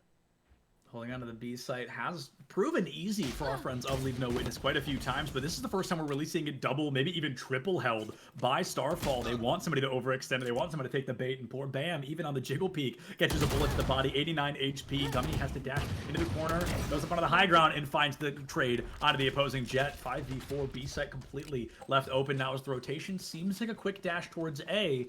I want to jump back now while we can to that fault line discussion. I was going to say, I hate that we're seeing it in the same spot over and over, right? The conditioning was becoming a little too true, but then you took the words right out of my mouth and they proved me wrong in that moment. Shake up where the fault line is. That's my only request. I think you get double the value if you continue to do that. You need to make sure your breach is not playing predictably. That's a huge part of the way he gets his value, is keeping secrets like that. Skirt comes out quick. Wow, Gunny doesn't even get to blink, and they are dismissed from this mortal coil. There goes that Hunter's Fury, completely worth its weight in gold. A 4-4 spike plant already down, so all of a sudden, Starfall, it's not about beating your opponents, it's about beating the clock and getting them there fast enough to take down that spike. Soapy already takes Koof out, finds Kira as well. It is having a masterclass breach example of how to play that character, but it does not last them long enough. I think this is going to be another round win in favor of Leave No Witness here. We need a miracle run from Starfall to make this happen. Oh, the crossfire is just going to say tried and true. All three angles of that, of course. You have Heaven smoked. You're holding a crossfire. Two people behind, one on box, and one in graffiti. It's almost darn near impossible to enter the site when that kind of aggressive crossfire is being handled. And of course, Leave No Witness gets on site. They're able to kind of, bait out everybody towards B, knowing that Starfall on a slight save there, of course, didn't have a lot of economy to work with. So they have to kind of collapse and play numbers versus anything else. And that kind of buys them the round as they get the rotate off to A. The defenders found themselves in a very uncomfortable spot there once they got caught out. Like you said, the crossfire was simply too strong to find the general advantages of success. Got to be another round down the drain. 5-2 on the board. Turret already destroyed. This might just be a tried and true quick run down C long, and it looks like it's certainly going to be. There's the fault line, there's the smoke, and I think the plant could be just around the corner, but instead they want to clear the site out. I think that's a very intelligent play. Poor Koof. No way you find an Elim off of that. Amazing. It's a 1-1 trade. You've kept your team's chances just as likely as they were a moment ago, but Hyper caught out on the corners. Nabor, not sure how that bullet missed, to be honest, but the wallbang headshot does find that KJ. 3-3 on the board. Spike plant already down. Jakira finds one, gets flashed into the corner. This Jet getting a little too overzealous for the Elim. Will get caught out by Bam. And it is going to be Soapy finding Gunny to keep us tied up at the 1-1 left. I love what we're seeing here, though, from Soapy's rotations. Yeah, this is, it's just a power play, basically, post plant. Looking to find him. You have to clear all these angles. You don't have an opportunity. And now it's basically just going to be a save as that spike is kind of winding down. The breach is going to be there. We're going to see the fault line come out on the tap, most likely, unless they don't have it. Is he going to... Oh my Bam. Okay. And he has it. Wow. Great play right there. I don't know if he was out of utility. Obviously, we weren't able to see his point of view. He folded earlier. Yeah, I remember that. I know, but it was, it's 30 seconds on the regen for fault, right? Or is it 40? Right. I might be 40. I honestly don't know. I just know that he used it, and it felt like it was long enough. If he didn't have it, it had to be like 5 or less seconds. You know what I mean? Like, it had to be so close, but unfortunately, close not going to cut it. You got to make that happen in that moment. Loses the 1v1, and Bam, the power player on the side of Starfall, keeping the team up and running. Puts their third round on the board. Only a 2-round differential right now, Visionary. I mean, it's not great, but it's certainly not bad. This is very much winnable for them still to turn things around. Excuse me. Yeah, absolutely. And I mean, it really, again, it just comes down to that kind of execution. And this is a great read right here, just kind of sitting in the smoke. We're going to see Zancy get double swung the breach flash. They're going to get out for free. Okay, so one knife lands. Gunny's down 50 HP. Nothing else done. Obviously, we burned. Oh my, Hyper playing that high angle as well makes it so difficult to find anything else as they get trapped down mid. We also already heard, of course, the not the fault line. I'm sorry, I am completely blanking. The breach ultimate came down as well. Rolling Thunder. Yeah, the rolling thunder. There we go. Thank you, brother. Gotcha, Great boss. assist right there. We're gonna have 2 on this A site still as they kind of just slow peek it. I do like this though because they were able to go ahead and find Bam, which is gonna be huge. They don't know that Gunny is still here though. Fault line comes out. But the swing from Soapy just comes at the right time. Soapy with a 3K, being able to find that. Of course, Starfall bought all in this round, all light shields. So we're gonna see what they can do with a 2v3 retake. This is just devious gameplay from Soapy so far. I was going to say it after their first elim, I was going to compliment him, and then they went and dropped 2 more. Has been such an important player, and I think Breach really can be that make or break player on your team in these circumstances, especially on a map like Haven. His entire kit is built for a take or a retake to really slow down the opposing team, and slow down they certainly have. Hyper's able to find one, Kumpf goes down. Is that going to be an ace on the board? The dark cover feels a little desperate from Hyper just in an attempt to stay alive. Spurka steals the ace, but a win is a win regardless, and that is the 6th round win for Leave No Witness. Now, Visionary, great news is they could go ahead and lose the next 3 rounds in a row, and they're never losing the lead here in the first half. Worst case scenario, it's 6-6 on the half. Not where you want to be, but not where you hate to be. You know what I mean? This team's got to be feeling comfortable.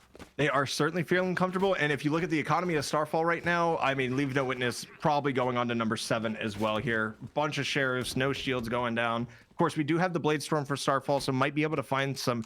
I mean, if the play of the century is essentially made, you might be able to find a ton of value out of that Blade Storm. We are going to see it pop. We're going to see it immediately. And look at the aggression right now coming out from Starfall on defense. It looks like they're on offense right now, pushed up. But Soapy going to be able to find one. Oh my, it's just a bloodbath in mid, and Hyper's able to find one. It's not great. Is Soapy going to go ahead and jump through this? And you don't have to do him like that, brother. He's got a family. He's got a family, dog. I mean, that was so aggressive, and for what? But an elim is an elim regardless. Koof, last one left standing, has the sheriff online once again, and not going to be able to do a darn tootin' thing with it, unfortunately. An amazing round win from Leave No Witness. And I do want to talk about really quickly, not Bam, excuse me, Gunny pulled their 2nd Blade Storm of the half and got just as much value, unfortunately, with it. These Blade Storms have not been able to make the waves they wanted. I think of the 2 Blade Storms, they have 1 elim in total. So unfortunately, those ults not pulling the weight you expect them to of the duelist role. But it's not just that though, right? I mean, there's 3 people. It's just like Gunny got kind of singled out there, and I mean that is the most important person to take down. Everybody else just has sheriffs. Right. As long as you have that spray control, you're able to kind of take care of that. But you get so aggressive with it. I would have loved to see that on C long. Maybe use an updraft and try to surprise instead of jump peek and come over the top. Just do something different. That rush down B, I understand running it down when obviously you're on an eco, just trying to get that damage out. And they did do some decent damage. They took down 2 players, but at this point, it's 7-3, and we know Haven can swing both ways. It can be offensive sided. It can also be defender sided. And right now, Leave No Witness just seems to have that map control, that knowledge, and that just cohesive push that's giving them the edge over Starfall right now. Feels very reminiscent back of round number 5, where it was neither team really jumping the gun. Right. Everybody wanted to slow it down. Nobody wanted to give themselves away early. I love that we kind of get to see the gears moving on the side of Leave No Witness right now. They want to clear every angle. They want to hold every corner. They want to make sure nobody's going to sneak up on them and get another knife elimination. The dark cover from Hyper is going to clear them out of Garage. The Fault gets a bit of intel that there is somebody hiding out in Garage, but nobody wants to be the first to make that mistake, because making that mistake can often cost your team the round or maybe even the half. And right now, Starfall doesn't want to cost themselves anything. Already down by 4. They want to hold everything as much as they can. You've got to check your corners, and they certainly will. Spurka finds Bam, Skirt finds Gunny, and Leave No Witness. All of a sudden, they've got what they need to hard run it down on the A side. There is some opportunity here. Breach with a lurk coming out of sewer. Going to be able to find one. So Zaxby's going to be off. And there is, of course, the rolling thunder. It's time to go up and down. We came to get down. We came to get down. So get out your seat and jump around. Jay's still going to stay alive right now, but he is being hard swung right now by Spurka, who is going to be able to find that pick. And Koof now, with basically the impossible task, does have the lockdown available. And I mean, but like KJ was on C, and you see this so much, the Sentinel being the last alive, having a clutch and not really having the utility available to be able to do it. It's the hardest thing to do in Valorant. This isn't Chamber. You're not going to have that TP. You're not going to have the escapability. You're on a KJ. You can't throw out the turret because you give away your position. You kind of just have to sit here and wait and just hope that someone gets overzealous. And it doesn't look like it's going to happen. Very, very solid play right there from Leave No Witness. Just patient, being like, hey, they're probably not going to peek. It's a KJ. They're not going to burn the ult. So we're going to go ahead and just leave this be. It's going to be 8-3. And I think if Starfall can maybe pull off the 4th round, they have a good opportunity to maybe swing some momentum back their way. But right now, Leave No Witness, like you said, just methodical, clearing every corner, working every angle, really working the entirety of the map. And because of that, they're able to come through, just do really good work and really ensure themselves some plants. So they know all they have to do is play a post plant. Yeah, this 4th round is going to be pretty pivotal because if you remember jumping back to Shift Academy and Georgia Tech, we saw 9-3 in that game. And we saw Georgia Tech continue that dominance. They turned to the 9 into a 13 in the blink of an eye. So we might see a very similar story here if we end up at a 9-3. Leave No Witness finding themselves at 8. They want to turn that into a 9, but we've had some star moments from Starfall. We've seen some pretty impressive plays, and I'd love to see that consistency come out from them again. I think the key to their success is going to be a little bit more patience, letting the team kind of pour into them and not peeking wide corners like this. 2 of them go down. One of them unfortunately gets flashed out. That's just going to be bad timing. But with 4v2 already, I do believe the 9-3 is just around the corner. Jay Kira going to send the flash out early, wants to get some damage, but I really feel like we're delaying the inevitable here, Visionary. It would be, I hate to call it a miracle, but it would be very impressive to see the 2v4 turnaround. Look at the positioning as well, right? We're going to have the lockdown come down from the attackers. They're going to run around. They're actually going to fake this and bait it all the way out. They're trying to bait out the other Killjoy to go ahead and throw theirs down, but they're being vigilant with this, understanding that, hey, this is a rotation situation, and this is terrifying, especially for Jakara, because he's going to get caught out, and now it's going to be a 1v4 once again. 4th time in a row. Goof, I'm sorry, dude, but I mean, you got to burn it at this point. Go throw it up in heaven and see what you can find, brother. That's Straight all I up. can say about this. I mean, it's the last round. You might as well. Yeah, throw it in heaven. It'll get at least everybody cleared off of site directly. Now, of course, it can be wall banged, so it's kind of iffy, but maybe you kind of just test your luck here. Maybe you just tuck it back a little bit. Oh, you just get sent packing right into the Shadow Realm. Skirt now going for a TK if they can get 2 in there, but unfortunately, it's only the 1. I said it a minute ago. I just want to say it again to reiterate for those watching. Last time we saw a 9-3 was on Icebox, and it was Georgia Tech Gold. They had 9. They turned it into 13 immediately. They did not lose another round for the rest of the game, and I would be comfortable to say if Leave No Witness wins this round, if they make this a 10-3, I very likely think we're going to be seeing another 13-3 scoreline today. Also, Leave No Witness, they got here by a 13-10. So I bet they're feeling very comfortable that this is their next game. Yeah, they're definitely in a better spot than they were last time, and I think the big thing going into this is we cannot see the force round 2. You have to give yourself the opportunity to at least take a round and try to snowball some momentum. And now Starfall on offense has an opportunity of a lifetime here to try to regain this. We can try to speak that 9-3 curse back into existence, of course, and see a little bit of a closer game. Now we see the breach, actually the breach flash, the flashpoint coming out extremely early over onto B Link. Kind of awkward. I mean, obviously I understand flashing out that breach. Nobody is on A site right now, but look at the map control being taken by Leave No Witness right now. 3 of them. Koof, you have to be huge here. You have to be huge here, and he's not going to find any value. Bam is getting skirted off of this as well, and now the understanding that, hey, A site's going to be taken, but we're going to have 3 people to deal with on flank. This is going to be extremely difficult to hold after you plant. That's a tough one to lose, Koof. That earlier Sova falls down, I think 30-something HP. They've got the intel that Gunny is going to be mid, but you get too busy looking at the breach, and your KJ able to find a 1-tap of their own. Honestly, looking somewhat reasonable for the side of Starfall, especially as Sophie does find Gunny, and it's going to be a... No! Spurka! 2nd knife in a row. We have seen one character knife their opponent on the same character. Team Ace, too. Oh, my goodness. That's not even about the physical game, because somebody wins the pistol round. That's how pistol rounds go. That's entirely about the mental game, Visionary. The knife kill, the team ace. I mean, it was about sending the message, we are going to beat you right now. And Starfall, now see, here's the difference between the last force. No, but here's the difference between the last force we saw in this force, right? We saw 3 players force on on shift last time. This is a full force. Stingers are the meta right now. Run it down, go get yourself some. But look at this positioning on C. They're 4-stacking C. They are 4-stacking C, leaving KJ completely alone and just trying to take all the flank map control right now. They think they have a hard read. It's going to be the time to go ahead and take out that turret. We're going to see, of course, the breach coming in as well. They're wasting all this util. There's nobody here. They don't know. There's nobody here. They don't know. And there's so many on... Oh my God, this is set up to just be a massive retake coming from Leave No Witness with 3 more on flank once again. And look at the positioning of the kill. There it is. Coop is just completely dominated again. And there is the big push coming from main. Oh my, this is going to be very difficult to deal Now, with. with Coop going down, at least they know somebody's coming main. At least they have that intel, right? But now all of a sudden, oh crap, somebody's heaven. What do? You can't look both ways at the same time. Shapor does go down, but I don't think that's going to be enough. Sophie falls to Gunny, and Bam takes out the Jet. This could be it. Spurka has Bam on the ropes, 42 HP. Start finds Bam. Sova dismisses Sova, and that is the 11th round win for Leave No Witness. He's on 1. So I'm sorry, Skirt's on 2 HP. Wow. And I would argue that because they were lined up on the spike, there was a potential to maybe get that round. You just spray there. You just spray and pray, honestly. You know where the spike's at. You have 20 bullets in a stinger. You better use every single last one trying to hopefully get that double swing. But we're going to see the scuff by, trademark here. The scuff by coming out. Yeah, the Frankenby coming out from Starfall right now. And I mean, that's the problem with forcing. They did find, of course, some economy, able to take down some people. See some Bulldogs on the other side as well, but when that's the most you're going up against, it's not really an issue. Now our defenders, again, going to be shaking things up. There's no gamble stack this time. They're much more appropriately split up. It looks like this could be a quick C push. The KJ turret putting Gunny down to 43 HP with the help of the Omen.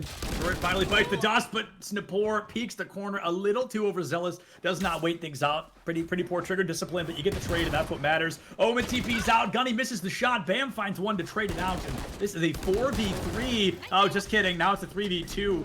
Gunny really being the hero player this team needs. Sophie has the flank, but not the bullets they need. Catches Gunny through the smoke and makes it possible all over again. Omen v Omen, Breach v KJ. They want those 400 credits for the following round, but they don't want to give their lives to do it. Keeping an eye on Garage, but it looks like it's going to be that C flank. Elim, there goes Koof, not the last one left standing. There it is, and Hyper, very well done, my friend. A 2-piece with the Sheriff, 11-4. Starfall down, but not out. And that's why bringing those Bulldogs on that force is so important, is because you get that chip damage, right? You see the second kill only needed 55, and you're down to work with that, and you're going to go with it, and you see kind of still Frankenby a ton of light shields coming out, and the problem is you see 3 Phantoms on the other side. The light shield strat does not really vibe unless you're playing against a Vandal, because you're either dead with a headshot anyway with full armor, or it's 4 shots, and it's the same with the lights. So seeing that come through right now, obviously Starfall, you got to buy what you can get, but maybe you start swinging some momentum your way. We have Crispy here. There comes the fault line. Here comes the swing with the operator, and Zincy's gonna be able to find one. That was a cute little play. I like that. I think that was really risky to peek with the operator, but you knew the fault line was there. You knew somebody'd get stunned out if they found themselves caught in the corner, and caught they certainly were. That operator makes waves, a 5v4 out the gate. They can sense the B push, perhaps the C push. They want to run toward the link, toward a garage, and all of a sudden, 8 of our 9 standing players hugging that B link area. This is tricky here, Visionary. I'm not gonna lie, man. This is a tough one, because if they overextend into B, they give 1 or 2. All of a sudden, they're at a 2-player disadvantage, just like that. Spurka finds them both. Already gonna be down to 30 HP, but Spurka, even if you go down, you've done your work, my friend. Your bills are paid, especially as you find Bam out the gate. This poor Omen up to save the day. Gonna get caught by the fault line. There it is in the corner. Spurka 4K with the 12th round win. Very likely the penultimate round win for Leave No Witness on the board. Starfall, they start strong, but unfortunately they're just not able to find it. And Visionary, the timeout here is... Give me your thoughts on this. Yeah, give me your thoughts on this. Too little, too late. You know, I like, you have one each half, right? Like when your defense is kind of falling apart, right? You chose defense. That was your chosen side. You weren't able to come through with it. So I feel like they're just trying to take a breather, maybe regain a little bit, but they were all on light shields last round too. So we're going to see another, as you call it, Frankenby coming in. It's going to be more and more difficult to kind of push forward in this map right now, especially with an operator on the side. So C or A, probably going to be a no-go, because you're going to get peeked right off the rip unless you have to burn that smoke initially to just try to get through it. It's going to be very difficult for them to kind of progress through. And I understand, hey, like, you have to force everything you can. You're on match point. That all makes sense. But like, why are you calling it now? Why aren't you calling it after the pistol round loss, so you can save or, you know, force and actually get some momentum and actually talk through what you need to do to be successful here? Yeah. And I think this might be a little bit of a weird point, but I feel like socially and emotionally as well, this puts a weird stack on the players' shoulders. Like, what is this talk going to do other than do better? This is your last chance. I'm like, in reality, that's not going to fix much. This timeout should have come, halfway through the first half or after the first 2 rounds of this second half here. But timeout or not, they have one more chance here. And that's how the game is going to pour out until it is over. It feels weird, it feels clunky, but hopefully, fingers crossed, it did something magical for Starfall, because they have been doing everything they can. They've been getting outplayed time and time again. A third Blade Storm comes out, the third of the round here, of the game, from Gunny. Not able to do much so far. A lot of util sent out. Gunny does find Snapor, gets flashed into mid, and not a terrible trade. You found one, you gave your life for the cause, and now, as Skirt finds Koof, the numbers may be stacking against you once again. Breach v Breach, Soapy v Jay Kira, and Jay can't peach the corner. Has to go for the flash, trying to do a bit of damage, forcing Soapy to relocate. And relocate they shall. The dark cover makes everybody a little bit more nervous to peek these angles. Owltrone out, gets the read. And here comes another Hunter's Fury to try and find anybody. The great read there. Spurka puts down Bam, and Jay Kira there to keep the team alive. But this team shall not be alive here much longer, unfortunately. Their time at the VAL Times Invitational, hosted by Stay Plugged In, may be coming to a close right here. It certainly looks like it. 1v3 here. You have a fault line. You have both of your flashpoints still available. So at least you have that going for you, right? You have some util. You don't have the spike, though. And you see everybody stacked on the garage just staring at spike right now. And this is going to be tough sledding ahead. You got to burn a flash here. You got to burn a fault line here. And you could potentially get 3 with a fault line. Oh, that's a great start right there. Oh, whoa! Are they able to find out of ammo? And Jakira, despite the excellent effort, is going to go ahead and go down. Leave no witness. The 7 seed upset Verity Esports, now upsetting the 3 seed on the run to the finals, of course, of this Valorant Times Invitational. You love to see it. And you talked about every single character having to diff their own. The only one who even was close was Bam. Yeah, absolutely. I mean, they really highlighted my point through and through. When you play a mirror matchup like this, it's about each individual person's performance in outplaying physically, mentally, and mechanically. And like you said, almost everybody is able to do that. But Bam does break the curse, going 12-16 on the board. A very impressive run. Absolutely. I've got to say, I'm very impressed with Starfall. I hate to see them go, but leave no witness. Their second upset in a row to secure a spot in the last matchup today, the only best of 3 on the day. Yeah, and I mean, that best of 3 is going to be great. I'm really excited and looking forward to watching it. Of course, I'm not going to be here for it. That's going to be doing it for me. So obviously, we've seen kind of 2 stompings so far today, of course, with Georgia Tech Gold going 13-3 over Shift Academy, and then Leave No Witness here, of course, taking down that one. But it's been a pleasure getting to cast with you, man. It's been a ton of fun. Is there any last points that you kind of want to break down out of what we've seen so far? I think you nailed all of them. I had a great time working with you. It was really a lot of fun. I'm glad we got to walk through. Even if there were stomps, they were at least somewhat entertaining, and that's what matters to me at the end of the day. But Visionary, thank you so much for joining us, man. It was great having you here. It was great to see you here, and thank you so much for all of your time. But folks, like he mentioned, we're going to go ahead, throw it to a break here. I will be back in just a little bit here with Ash for our grand finals here. So don't go far. It's going to be pretty exciting. We know that Leave No Witness has secured their spot. Going to find out who is next. We'll let you know when we come back in just a couple of minutes.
esports landscape can be an overwhelming environment for directors of new esports programs, leagues, and teams just starting up. Let's be real. You can let Emerge take the burden of figuring out merchandising off your hands. You can host your team shop on their website, featuring custom logos and merch designs built by some of the most creative and experienced artists in the industry. I've seen them firsthand. They are so cool. Or, if you have your own design, you have to check out their 3D custom jersey builder. You can easily load in your brand's logos and have all merchandise printed and shipped on demand. Visit emergeapparel.gg and work with us to create your team shop today.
Now, folks, if you've been with us here today at the VAL Times Invitational hosted by Stay Plugged In, you know today has been the day of upsets. We've had more upsets than we have statistical expectations follow through today. It has been incredible to see how we've gotten all the way to these two final teams. I am Septilence, joined by Ash, and Ash, if I know one thing today, it's that this series of all maps we've seen today should not be a shutout. I'm truly hoping it is not a shutout like we've seen in the rest of these maps. Yeah, well, I mean, when you're thinking about the teams that were the ones to do the shutdowns on others, you're going to hope that when it comes to the head-to-head, that's going to be a tight matchup, that they're going to take it the distance to, you know, the 24-round max, maybe to OT even, and the entire series. Because, again, finals is the only best of 3 here for the VAL Times Invitational. I'm excited to see Leave No Witness versus Georgia Tech. Yeah, Georgia Tech Gold, they win out their semifinals matchup 14-12 in overtime. That is the one series so far this weekend they really had to fight for, and Leave No Witness, they have their own. They went out 13-10 over the number 2 seed Verity Esports to get here, and then they went into their semifinals 13-4, I believe, over Starfall. We actually got to watch that, so an incredibly dominant performance from both teams. They've had their highs, they've had their lows, but they've made it to grand finals, and now, Ash, it's not about winning just one more time. You've got to win at least 2 to walk away with that first place. Well, you have to win 2. That's like, when it comes down to it, that you have no other options. We're in finals, there's nowhere else to go. These 2 teams are duking it out for the first place prizing here. And again, it's a prize pool of $1,000 for the VAL Times Invitational. First place gets that sweet $500. Second place, $250. And then third and fourth get to split $125. But when it comes down to it, we do know what maps are actually coming up here for this best of 3. We absolutely do, and we're starting off with one we haven't seen today. One of my favorites in the game. I always call it the face of Valorant. We see it so often. We're going to be jumping over to Ascent for map number 1. We do know I'm excited about map 2 and 3 because we've seen them both today, and we've seen both of these teams play one of those maps. So map 2, we saw Georgia Tech play Icebox earlier today, and then map 3, we saw Leave No Witness play Haven just one series ago. So they're all starting on quote-unquote unfamiliar ground, so to speak, and then both of them have the chance to return to those comfortable maps that they know and performed so well on earlier today. For sure, and we've already got, I believe, an agent select coming up here for us as well that we can tune into. And how are you feeling about these picks so far? Because when it comes down to agent select, it's nearly a mirror comp. You have the duelist. Actually, no, it's not even. I saw the Killjoys and I was like, okay, pretty standard. KO, you got this. And then when it comes down to the controllers and duelists, though, and then you've also got that main initiator, we're gonna see some swap outs. Yeah, there are some choices being made here for sure, and I think it makes a lot of sense when you look at the side of Georgia Tech. We're seeing an Astra and a Fade and a Raze. Fade and Raze have been much more popular recently as a duo in particular. They felt very strong, and Astra, I feel like if we're ever seeing her anywhere, it's only on Ascent. So while they feel like semi-unconventional picks, I think they can still make a lot of sense for this map in particular, especially when you're starting on the defense. We know there's that very common Fade Raze combination of the grenade and the Fade pull to really get some early eliminations. So maybe that's the kind of stall potential that Leave No Witness is going to be walking into. Definitely possible, but you've also got a quick shutdown here from Sophie as well with that 0 point right off the bat. Able to detect 3 hostiles, suppressed as well. Still able to get the combo down, but no damage done here. No damage done. You made space, but it's going to be pretty delayed, all things considered. Ezra finds the turret early, and it racks up a little damage, but all it does is really give you away. It makes a little bit of space for you to hold S instead of W, and the slow rotation is going to be making fruition here. I think that's going to be a surprise to nobody, as they want to pretty consistently go out. They got a lot of intel. You know, they know the Fade is over there. They know the Raze over there. They know the Killjoy is nearby. Okay, let's just run simple math here. 5 is more than the 2 who must be on A site, so maybe they're going to be a little more comfortable running it down toward that A. Especially with that dark cover coming in. There was a nice stall, though, coming out from Teddy. You know, playing aggressively here in A main, but with the recon about to go through, it's a fast dash onto site here for Leave No Witness. They're entering A. They're going to be entering A. A 2-piece comes out quickly for Leave No Witness. J-Park was able to find something, but unfortunately the numbers were not there to stop the barrage of bullets heading towards them. Poor Ezra caught on the high ground. We've seen KJ as the last member standing of a team so many times, and in a pistol round like that, there's so little to be done. First round will be ending in favor of Leave No Witness. Really nice bait and switch to come out early here from Leave No Witness. It's kind of tough because when it comes down to it, Georgia Tech, they had a lot of map control on both extremities. Leave No Witness, they didn't even choose to enter towards mid, but ended up getting caught out by the fact that Leave No Witness were not afraid to disrespect the smoke with the help of the Initiator utility coming out from Skirt. But now we're going to see more so of a default coming out here for Leave No Witness on their buy-up round. Georgia Tech going to be on that eco. The eco is a scary place to be, especially this weekend. We've seen a lot of teams buy up when they shouldn't have or not when they should have. It's been a lot of back and forth, but in the second round of the game, you've lost the first. There's a pretty statistical expectation of losing the second, and that doesn't make or break your team by any means. So I think playing it slow makes a lot of sense for the side of Georgia Tech as they lost that first round. They're falling for a quick rotation towards the A and actually up through mid a bit, but they actually, I'm sorry, it's a full gamble stack onto the A site, so it could be Leave No Witness getting B for free if they choose to commit. Blocking sight. True, but what I really like was the door closed here coming out from Georgia Tech, right? It gives that sound cue over for this now mid-rotation once again, just trying to play kind of wacky, to be honest, on the GT side. Trying to get behind Leave No Witness, keep them guessing as far as the positioning goes. But it'll be a full flank through B main here. No Sentinel utility to watch. They might actually catch one out if Leave No Witness chooses to take that B main control back.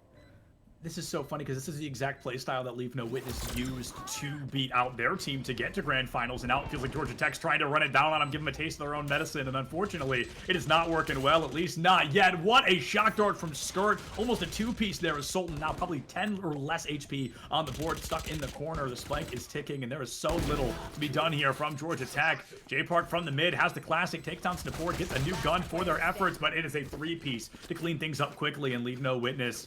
The problem with that, Ash, is that's not even expensive for them. Only one person goes down. No, but I mean, it is Valorant, so it's not that big of a deal. It's just the first two rounds when it comes down to it. You anticipate, the one that wins the pistol should be winning round number 2.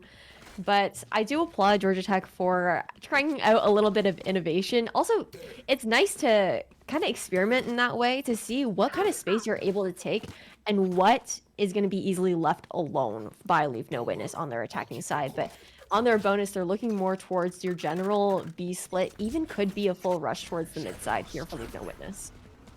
Dark cover in the Owl drone going to be clearing mid pretty aggressively as LNW wants to get up. They want to take market as it has worked pretty well for them, but I love the utilization of keeping the spike in the back. So if somebody does overextend to get taken down, it's not all of a sudden saving private spike. It's just resetting and going for a rotate, especially now as that might be happening. They did have the spike. They did go down to J Park and the spike caught out in the open. A very unfortunate situation to be in. Goes for the pinch and instead gets pinched. Soapy finds J Park with a great pop flash out of the corner. The spike's open. The B site is pretty much wide open here unless Teddy wants to go for the hero play. And she's going to hold her trigger just a little bit longer. The left down into sight could work well. There it is. One going to be falling down. Zinxie is out of the equation. And Soapy not far behind. A phenomenal slow push from Teddy to keep this dream alive here for Georgia Tech in round number 3. Uh-oh. This is danger zone here, right, for Georgia Tech. Oh, but Gingivitis right around the corner from stairs, able to close it out as Sparkle lurks towards that mid-market door. But that was expensive, despite still garnering that round win there for Georgia Tech. They lost tons and tons of rifles in the process. Still going to be able to force up with everything that they can, 2 rifles in hands, but a far cry from the full buy that we're seeing from Leave No Witness. Leave No Witness, like you said, they go for a complete full buy. We've got a Franken buy coming out from the side of Georgia Tech, so maybe they have to play this one a little bit slower than they want. Maybe they need to let Leave No Witness go for a couple of overextensions. Maybe they just need to rat a few corners and try to steal the rifles from them, but there's a couple ways to play this. They just need to make sure they're doing the right one. The flash in the corner, the jiggle peek out. There's the jet, and Zinxie's still able to find the Elim before they go down. The Sultan does find the trade. It's going to be a 4-4 on the board, and now has a Phantom in hand, and that could be very beneficial for the team moving later into this progress. They keep the spike down toward that A long. They don't want to commit it too early. And Georgia Tech may find themselves in a disadvantageous state considering the rotations. Oh, no, I'm sorry. I just now see that they actually still have the B site locked down as well. So, Ash, this could work pretty well for Georgia Tech if they play their cards right here. Everything should be pretty fine for Georgia Tech here. They're doubled up in tree. Right now you have Alarm Bot watching towards your mid side with 2 for a double swing here towards B main. Everyone, for the most part, except for the one lurker on the side of Leave No Witness, that being Soapy, just trying to cause a little bit of chaos, but it doesn't matter when Ezra is better with the Bulldog, the gravity well to boot as well to add on to that delay. Now, this is looking like a tough round for Leave No Witness to find a plant. Last player As standing. for Spark, 30 certainly seconds not left. as dangerous as their bite. A three-piece to win the round. And Ash, I mean, you completely nailed it. They had the double commit. They had the lockdown. They were ready to keep that team locked up in bricks, and that is where most of them fell. A 2-2 tie-up here, so the statistical expectations completely at the reset, but the script may have been flipped a little bit, as now Leave No Witness can afford a couple of rifles, but there's certainly no full buy anytime soon. No, Leave No Witness, they're going to have to go for a full eco here. It's like a semi-buy when it comes down to it. They do have Hunter's Fury available. Unlikely to see that come to fruition unless able to secure some sort of plant. But look at, we're seeing an aggressive play already coming out for A main here on the side of Georgia Tech. A lot of utility out early, and Snapor is on the wrong side of that paint shell. Sultan finds that early elimination, and traditionally that would halt the rotation of a team, but instead they're going to use it to hold W even further. They want to get in quick, find that trade, but instead now it's a 2 for none as Zinxie does fall to Gingivitis. Gingivitis was the power player for this team way back on Icebox, but right now the rest of the team making just absolute power plays. Gingivitis is 3-piece, accompanied by a 2-piece from that raise. Sultan looking great as well. That was a very strong round from Georgia Tech, but one, like you said, they were expected to win just off the economy alone.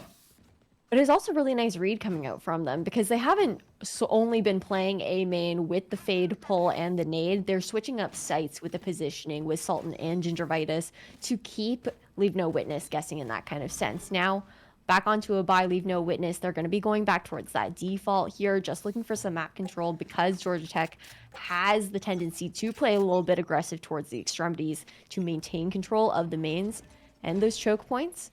And Zinxie is going to try and go for an early point of contact here, but the flash going to deny, but still able to creep up with help of the dark cover towards Cat.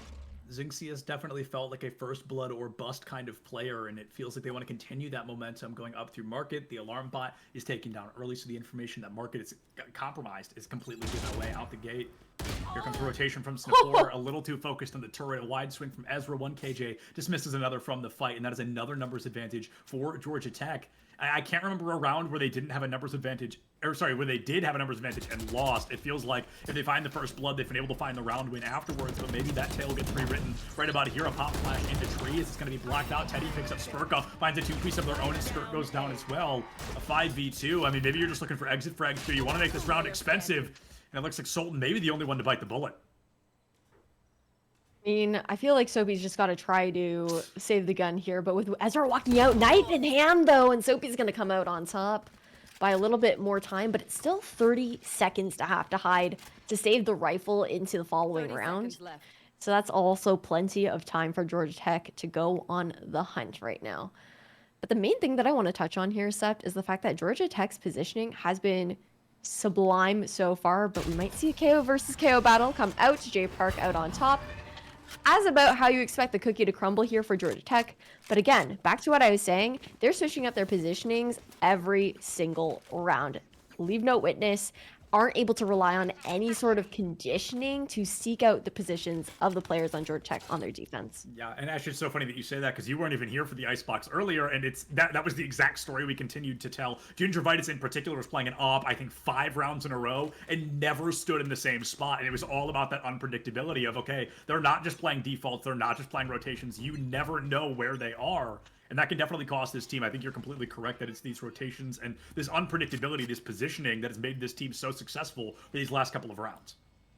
An interesting early lockdown from the defenders to come out as well, just to fully claim this mid control for Georgia Tech as they play more passive towards the mid side and aggression coming out. You can see a walkout coming out through B main there as well, and the timing just off because Leave No Witness.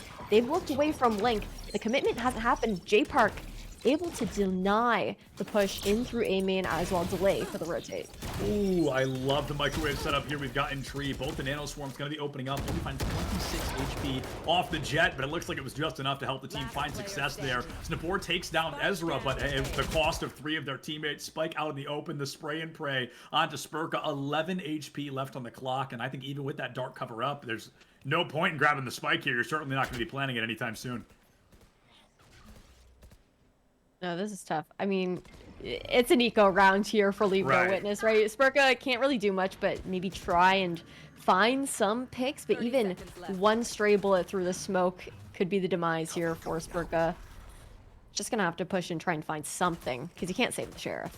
Right, there's no point in saving the sheriff here. You've got to go for the hero play, and it's just a firing squad on the other side of that smoke. Yep. There's nothing to do. Even if you took out one, there were 2 more waiting for you, and a team ace for the 5th round win. I believe the 5th round in a row. I'm not positive on that, but it's not the 5th, it's certainly the 4th. Yeah, okay. The 5th round in a row, so while it may have started rough for Georgia Tech, this is a team that's been playing since 10 a.m. this morning. This is a team that plays together every single day. Like, they are feeling very true, and they're feeling very in sync. And things are looking promising too for Leave No Witness. Those first 2 rounds were looking really good from them, but the second that rifles are in hand here for Georgia Tech, seems like that win condition that has come through now. Leave No Witness, they're in that sticky buy save situation. If you continue to lose rounds, if they can't get one, they're just on those alternating eco rounds. And a slower play though this time coming out from them as they slow contact up mid here with the help of the Owl Drone. Here comes a very early KO ultimate. He wants to get that null command out the gate, and it should be relatively effective, at least toward the market area. Sabor doesn't need util to take down Ezra. Sultan finds a 2-piece of their own. Teddy putting down Zinxie, and all of a sudden the 3v2. The rotations aren't even where they need to be. You drop down in market, you're going to get caught out quick. Smirka's going to be holding this approach, but even if you get the 1 Elin, there's 2 more ghosts waiting right around the corner. It's the flank from J Park to win it out quickly, and the wallbang will find it. The 6th round in a row, Ash. We're looking worst case scenario, you're tied at the half, and that's assuming they absolutely crumble for the rest of this first half. Yeah, it's tough because for Leave No Witness, I think a struggle has been, even with changes in tempo on their attacking side, they haven't really found success. The blitzes haven't worked since the pistol and that buy-up round, and then now the slow plays are just kind of allowing Georgia Tech to take that map control for themselves. And when it comes down to it, though, Georgia Tech, I think they're just looking really good as far as their comms go. You can tell that they're super coordinated at the moment, but a nice cloud burst tries to deny that space over towards B main, but a showstopper forced out as well. Not finding much though on the side of Georgia Tech, but will force the rotation away as we see 2 on Leave No Witness looking for the A main space. Invitational should get a pretty good read with that Prowler, but no elimination following off the back. The 2-person push down A long is about to turn into a 4-piece. Let's make it a 3. A skirt will be traded out by Zinxie there. They've taken a huge power player offline, and we saw back on Icebox, every round Gingivitis was the first team member to fall was a round lost on the side of Georgia Tech Gold. So let's see if they can retell that story a little bit. Certainly feels like they're going to be able to, as Ezra finds Snapor there in mid, just shy of tree, and all of a sudden the 7 remaining players all find themselves here on the A side. Zinxie puts down J Park. Teddy does find that equalizer, puts down an extra Elin in the form of that Omen. We've got our friend Soapy left on site. 23 HP in a dream. The bomb buddy just forgets to do its job, I guess. And oh, but it comes back for the clutch. Ezra finds it with the help of that bomb buddy, and that is the 7th round win for Georgia Tech. That was like a bomb buddy with negative. That's how my bomb buddies vision. work. That's what happens when I use a bomb buddy. That's how that goes. That is tough. Well noted that you do need.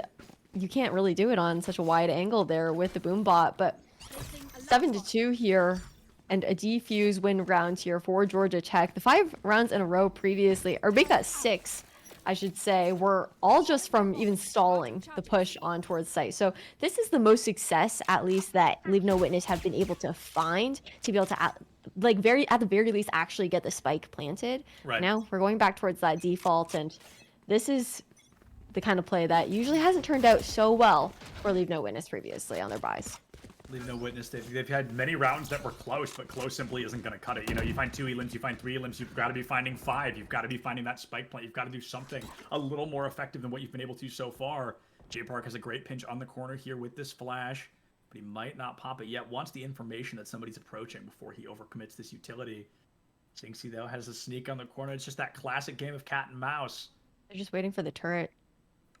The turret will signal the flash there for J Park, right? It's the coordination that's just insane here for Georgia Tech, but It's the scariest thing not about 'em. even looking to fight it. But Gingivitis pushed up so far in A main. A double swing could end it all, but Sultan comes out on top, getting 2 as well. Spike in hands here for GT, and now Leave No Witness have to reclaim that space. a phenomenal two-piece play. And, you know, you're talking about how good the coordination is, and they give us a masterclass example of how valuable it can be. Teddy, she tries to take that 2v1, bulls them into the mid there, but Sophie does find that firefight in their own favor.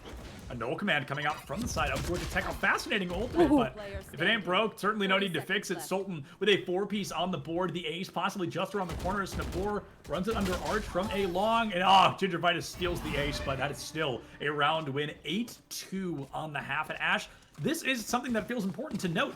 This is Leave No Witness's map pick. Mm-hmm. But that's the danger of picking a map that everyone's played hundreds of times, is you have no real advantage here. Yes and no. I mean, I would say even though Ascent is probably the most common map that you see in best of threes and best of ones, at the same time, teams are either Ascent teams or they're not Ascent teams. That's very valid. There are a lot of teams that actually struggle on this map. You wouldn't think that would be the case for Leave No Witness because, like you said, it is their map pick. But the way that Georgia Tech is just a lot more coordinated, I don't know as much about the background for Leave No Witness, but I can attest to the fact that GT, I mean, they have history together. You know, they're a collegiate team that play in events together all the time, so they're going to have that additional experience to bolster their capabilities in matches like these. Yeah, I mean, do you think it is just the patience that's making the difference right now? Do you think it's just Georgia Tech refusing to hold W that's giving them an 8-2 advantage? Do you mind elaborating on that? Like, do you think it's just the fact they're holding corners, that they're not running it down looking for elims? Do you think it's just this patience that's making these plays? Or do you think it all kind of ties back into their collaboration, their coordination, in the sense of, I don't think we've seen anybody peak anything alone? It's not just patience, because patience can be punished as well. It's Very really the true. coordination, it's the utility when it comes down to it, and very rarely are Georgia Tech taking solo fights as well. There's usually always someone following up to get the trade. And I think that Leave No Witness are kind of just struggling to find an answer as far as where they can get an opening right now, because Georgia Tech could do so well to take space of the extremities. And even now, you've got Zinxie moving up here, taking down the alarm bot, trying to put some pressure as all four go through B main. I like the change in approach here because they've been going through B main pretty consistently, and then the turret shoots and they're like, okay, reset, kind of rotate out, but they want to go for the turret elim first. Unfortunately, it collapses on top of them as Ezra and J-Park are completely waiting for this approach. This flank does not work well. Cosmic Divide online as well, now splitting the B side in half, making it that much harder to push out of this B main. You can almost tell that Leave No Witness are playing with a little less confidence right now too, right? You know, Zinxie had all that market space, but then the rest of the team stalled out towards B main, not able to actually put any pressure for Zinxie to have that success. And now Sultan walked up all the way. Cat here has complete mid control for the team, can call a rotation as well. You can see Georgia Tech now resuming more defaulty positions, still stacked towards the B side. Teddy now retaking the space towards mid. Doesn't hear anything though, and with 30 seconds left, the Spike sitting in spawn, looking to rotate on its own. Perhaps it's all about making noise, but a 1v1 could be just around the corner. There's the Raze and Sova. I mean, essentially back-to-back, if either of them peek that corner there, connecting spawn to the A site, there could be that combat, but I'm not sure the Spike's going anywhere anytime soon. With only 8 seconds left on the clock, this feels much more about preparing for the next round than it does ending this one. Spurka, a very confusing push out. I'm not sure what the goal there was, but it's certainly done regardless. Wow, Sultan's just looking for a highlight reel at this point. Takes down Snapor and completely finds an elim to win it. 9-2 on the board. One more round before you swap sides here. Georgia Tech looking for the double digits before the second half of Ascent. Meanwhile, Leave No Witness, they're looking to try and get that third round on the board. Stop the bleeding for once here, as they haven't been able to even slow down the momentum with the help of that timeout. But this is tough. I mean, it's not quite a full buy. There is one stinger in the hands of Soapy here for Leave No Witness, but for the first time, we are going to see that 5-person blitz for A main. Maybe a 4-person blitz as Zinxie gets deleted just out the gate there. Gingivitis will fall as well, so it's truly not a deficit as it's going to be tied up. The lockdown going to clear most of the A side, but does leave a pretty large chunk of Cat open, so somebody could be holding that arch angle without running the risk of being taken down. Null Command going to be answering back here with a little bit of help. They could be pushing in, trying to get anybody down. Snapor finds one. Ezra will fall as well, and things are honestly looking pretty darn good right now. They've got the double numbers advantage. They're going to have the spike plant down, and in terms of economy, they really are pretty they're pretty ready for the reset. J Park had the sneak there, but Sophie was able to take them down. It's up to Teddy to save the day. She has been an insane player this weekend. Can she live up to that title just one more time here in the first half to secure those double digits? 1v3 situation though. Alarm bot watching Trey as well, so knows that Teddy's really only can really go heaven as an option, right? We'll be able to cover up here, but this should be an easy round for Leave No Witness to secure for themselves. Oh, now it's even easier as the dart does give Teddy away. She drops down, taken out by the KJ in the triple crossfire. And something I was trying to say before I got interrupted by the combat there is this side swap is pretty much a blessing here for the side of Leave No Witness, because their economy was, like you said, very clunky, very uncomfortable. If they had lost that round, it would have just become this massive snowball. But now they go for that total reset, right? It's a 9-3. It's not comfortable, but it's not a loss yet either. Your back isn't completely against the wall. Ash, what do you think they need to change swapping sides in terms of play style to find more success here on defense? I don't really think I can answer that question until we see some defenders rounds coming out from Leave No Witness, because we only saw their attacking side. I don't know like what they're going to do here on the defender's side. Snipor going for that very classic Killjoy setup that we saw also being done by Georgia Tech. But looks like for the pistol round, GT going to kick things off here with a default, looking for early B main space with the help of the Roomba. Teddy finds very early space there, so that's KO already offline. The attacking squad got to be feeling comfortable after that. Going in for the B push is always scary when you know a KJ is alive on the other side, and a lot of her util, unbeknownst to them, is completely ready for them to try and take that B site. It's fascinating, though, is they've got a double commit towards the A as well. Now, whether that's to grab the ult orbit to make noise, I'm uncertain, but it looks like it may have just been enough to scout that maybe A is the play here. Like I said, the KJ alone can often be a strong deterrent in pushing a point. Right there. Oh, absolutely.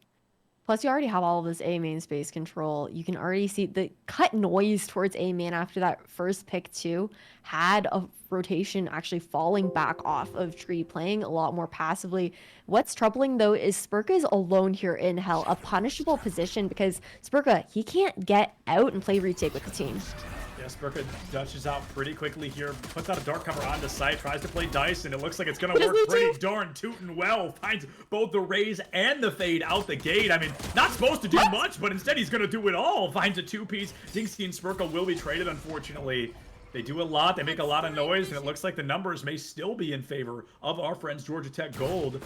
Oh, until Pardon misses his shot. There goes Skirt, there goes Snipor, and that is the round win for Georgia Tech. You know, it was better for the Omen than we expected, but unfortunately, it just still wasn't enough. Yeah, that was a pretty important round win that Leave No Witness needed to. And unfortunately, it didn't come to fruition for them. Likely going to see a force up. I would hope maybe a force up to come through from Leave No Witness, but looks like they're going to stick with the pistols, stay safe, and go with the eco instead of trying to contest this buy up here from Georgia Tech side, who are once again going for the default play, but the positioning already swapped up as far as which agents are playing where. Sophie trying to go for a rundown strat. Somehow it works. Ezra gets deleted from the equation. It looks like both members are going to be able to make it out. So you found the numbers advantage. You've made a large presence on the A side. Uh-oh, now all of a sudden they're on B as well. Georgia Tech finding a very strong just opening onto the B site. The KJ gone, the Sova missing, and that is a completely open site. Spike plant, 400 credits in their pocket, and possibly an 11th round win as they have completely forced Leave No Witness into a retake. But Leave No Witness, they were able to reclaim that one gun through through A main, right? So that's at least a little bit of security for Leave No Witness on this retake. Sultan, who hasn't needed to use the Roomba quite yet, able to now throw down the boombot, clear out towards CT, and Georgia Tech should be anticipating most of the players on this retake coming from market.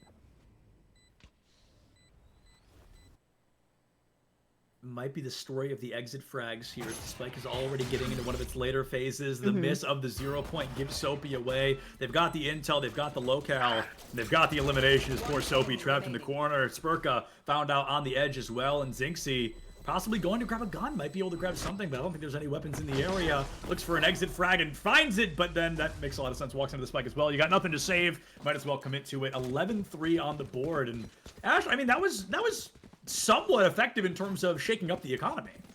I did like the idea of going for exit frags there.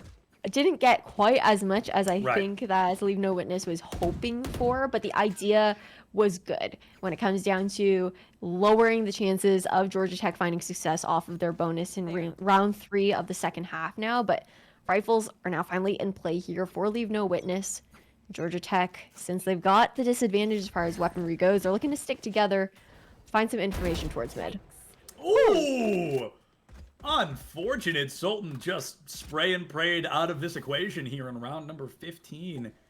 That's unlucky, to say the very least. Sultan has been great at making space for the team and blast packing in, getting an elimination, or at least causing somebody to alert themselves, or give themselves away, rather. Haunt into the corner, gonna force our friends on B site back into Boathouse, and this is always a tough spot to be, because once you go in, there's very rarely a way out, and I think they're gonna learn that the hard way. So before Will falls to that fragment grenade, Ezra finds Skirt as well, so it's unfortunately a 2-2 trade.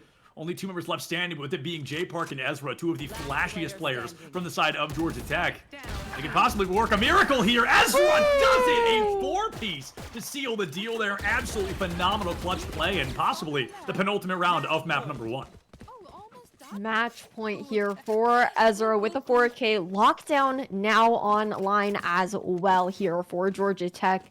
Meanwhile, for Leave No Witness, that was an anti-eco. That was a must-win for them. Now, having to force up with everything that they can muster. No ultimates online. In Georgia Tech, they have what feels like every piece to the puzzle as far as being able to close out map number 1.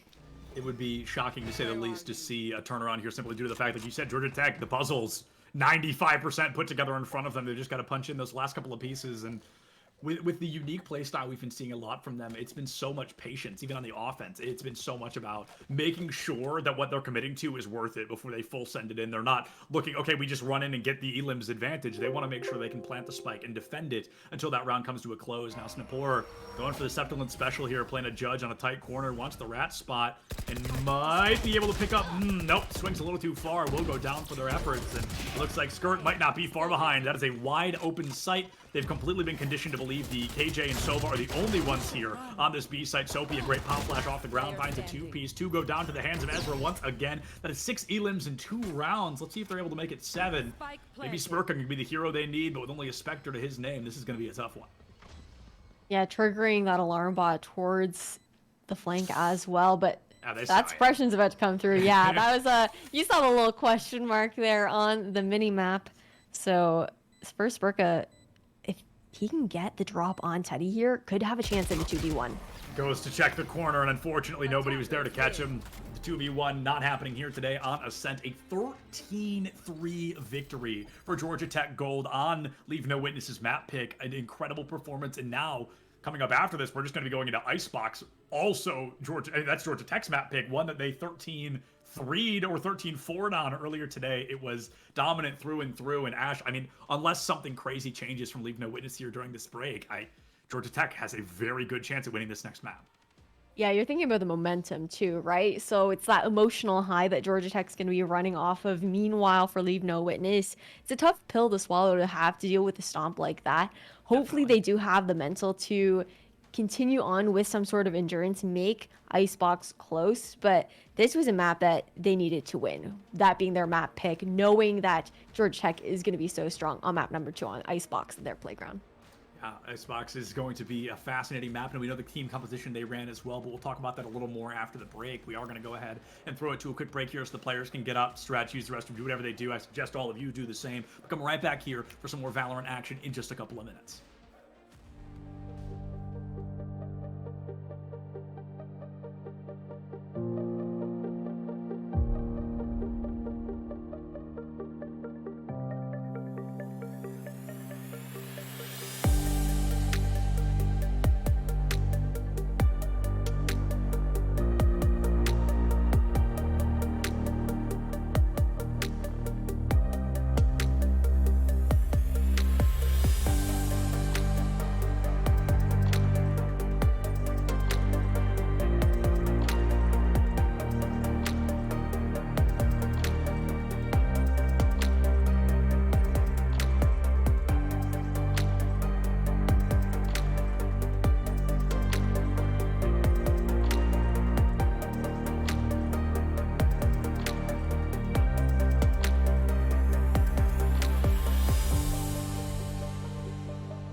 the VAL Times Invitational, hosted by Stay Plugged In, has been the event of upsets time and time again, over and over and over. And we did technically just see a map upset coming out from Georgia Tech Gold. They win 13-3 over Leave No Witness on Ascent. But if we're talking about upsets over and over and over, Ash, I don't think we're seeing any here. I would be absolutely baffled to see Georgia Tech lose our upcoming map, which is going to be Icebox. They won 13-3 or 13-4 earlier today on this map, and this is their map pick. You know, they dominated on the map that didn't belong to them. We can only imagine what's about to happen here on Icebox. And you're also looking at that emotional momentum being built off of the 13-3 W over Leave No Witness in map number 1 over on Ascent. So now going into map 2, this could be Georgia Tech potentially cleaning up for 2-0 in this series, but at the same time, we haven't seen Leave No Witness on Icebox today. We don't know what's in store for this team on this map pick, so they could also blindside us, and there's potential for some sort of comeback here. Yeah, I hope so, honestly. I'd love to see this go all the way to a map 3, or at least just a little more natural than a 13-3. Something a little closer would be very exciting. I know off stream today we've seen a 14-12 and a 13-10, but everything on stream has been like a 13 single digit something. So fingers crossed we get a little bit more action here on Icebox. Now we know that Georgia Tech, last time they ran Viper, Jet, Sova, Omen, KJ. Makes a lot of sense, a very viable comp. I missed my girl Sage. I think she makes a lot of sense, and it looks like my wish is actually already going to be answered because Spurka locks it in, but it looks like on the side of Georgia Tech, they're going to be running that tried and true. It worked last time, and if it ain't broke, no need to fix it. Yeah, it's kind of tough. I feel like, I mean, I didn't get the chance to see Georgia Tech playing on Icebox earlier today, but when you do go for a comp with no Sage, you're going to be more frequently hitting towards the A site compared to and they B. did. Yeah. They did. Okay, so you know, you were there. You Yeah. can tell me all the details, because without that wall, B is almost impossible to plant on. That makes me feel so happy as like an analysis, because I was saying that exact same thing earlier. It was painful because the team they went up against also ran no Sage. They also ran no Duelist. And then when they were on the offense, they hit B 4 times and lost 4 times in a row. And then the game was over, and like that was it. Yeah. We were done, and it was like you can't be hitting that B side without a Sage. It feels impossible, but that is exactly how Georgia Tech won this, Ash. It was all about locking down that A side on the offense and the defense. Last map, I told you about Gingivitis with that op 4 rounds in a row. That was all on the A side of this map, and it was terrifying to say the very least. If that player become kind of unleashed the same way, I think this could be an absolute breeze for Georgia Tech Gold. Yeah, because I think that if you are going to hit towards the B site with no Sage, you're going to have a lot of mid control. You're going to have kitchen and mid, and you're going to have to do a funky plant. Like, you don't plant on default for the most part because you're not going to have Snowman unless you're completely flipping site because the defenders aren't there for whatever reason or all flanking you. It's going to be very rare to find success without a Sage on that site. And we make it a whopping 3 seconds into the game before a tech pause is immediately called. So somebody is going to have to get something figured out. That is no problem. That gives us more time to analyze, especially post-agent select. I think this is really fascinating because, Ash, when you look at the team composition with no Sage, it's all about not playing B site. So do you think the defense of a B site is inflicted by not having a Sage, or is it more about the offense of a B site really struggling without that wall? I think you struggle more on offense because on defense, most of the time, Sage walls are going to be broken right off the bat. So while you do have a bit of additional cover on your choke point, it's just like a smaller gap and you still have that additional pressure. I think, you know, Sage, for some teams, feel like it is a must pick. I think I can vibe with the fact that you're not running Sage, but we're likely going to see then either Teddy or J Park playing a bit more lurky, trying to find space mid on like a late flank and whatnot just to crunch the defenders on their retake and put that additional pressure. But otherwise, it's likely going to be a lean towards the A side. I'm really hoping to see Leave No Witness play an A heavy default on their defender side because of that. Yeah, hopefully Leave No Witness is aware of kind of what we've been discussing, right? It's okay, without a Sage, it's all about that A side. So like you said, hopefully they're leaning much more into the A. But I know that when we saw Icebox earlier with Georgia Tech, there were probably 0 flanks in the entire map. But again, that was a 13-3, so they didn't feel the need to flank. What they were doing was working. I feel like this map can lend itself very well to flanking. And like, I think you nailed it. It's going to be J Park or it's going to be Teddy. If somebody's flanking, it's one of those two, sneaking into the wings, hiding in the back line, and looking for those elims. Hopefully, Leave Leave No Witnesses available and aware of that, because I feel like it is very likely. I know that Gingivitis got away with a lot on the B site. Those boxes in particular was updrafting, and the other team never looked up, so was getting 2, 3, 4Ks 3 rounds in a row over on the B side. That was before the whole op thing I was talking about. So it was a lot of remembering that Icebox is the most vertical map in the game. You've got to be looking up on this map, or you're probably going to get taken down. There's just so many spots that you can get up onto, and that even goes with Teddy on the Omen pick, right? You're gonna be able to TP on top of 2 there towards mid, and nobody's watching aggressively for the contact play towards the boiler side. That's easy information on the attacking side for Georgia Tech. Right. Leave No Witness.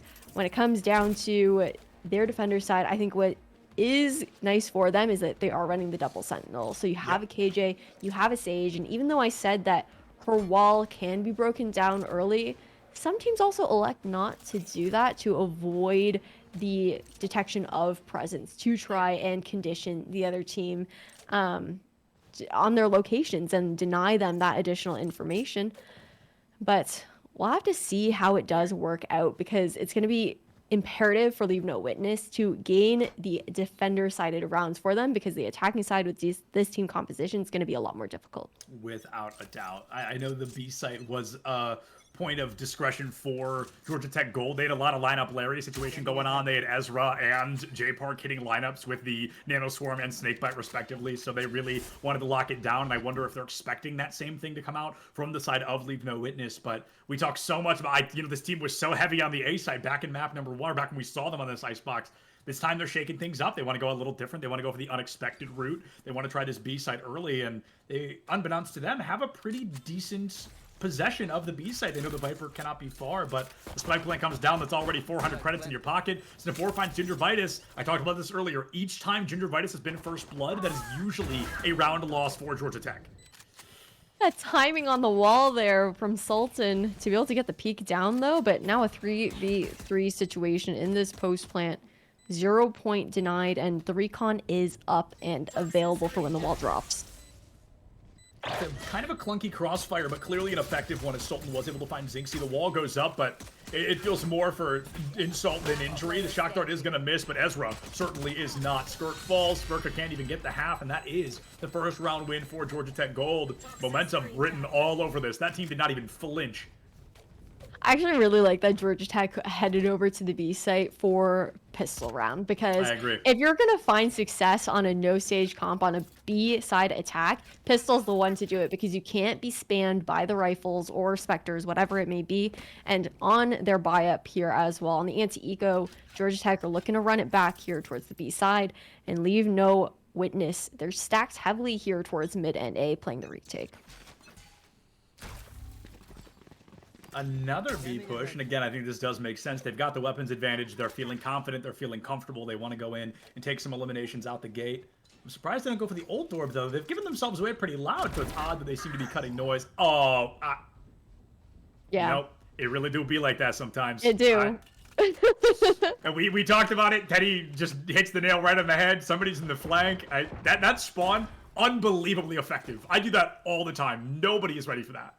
Especially with a Spectre in hand, right? Yeah. Like, if you have rifles, maybe you expect it, but already melted the defender's side here of Leave No Witness. But to be anticipated, because that's Valorant. That's the pistol in pocket you should be getting round number 2. So we're following statistics pretty aggressively here, which means we suspect a buy-up coming from the side of Leave No Witness. They've been, unfortunately, kind of walked through in rounds number 1 and 2, 10 eliminations in total. The spike plan, I don't think has even gone down.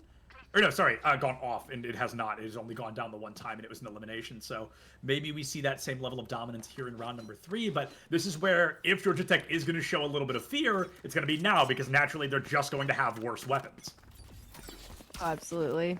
Plus, you don't want to contest B long with the rifles in hand for defenders, right? But a quick blitz towards the A site. So much cover to be provided with the double controller play coming out from Georgia Tech, but a really nice delay thus far with the help of the snake bite, just waiting for that to drop before pushing in.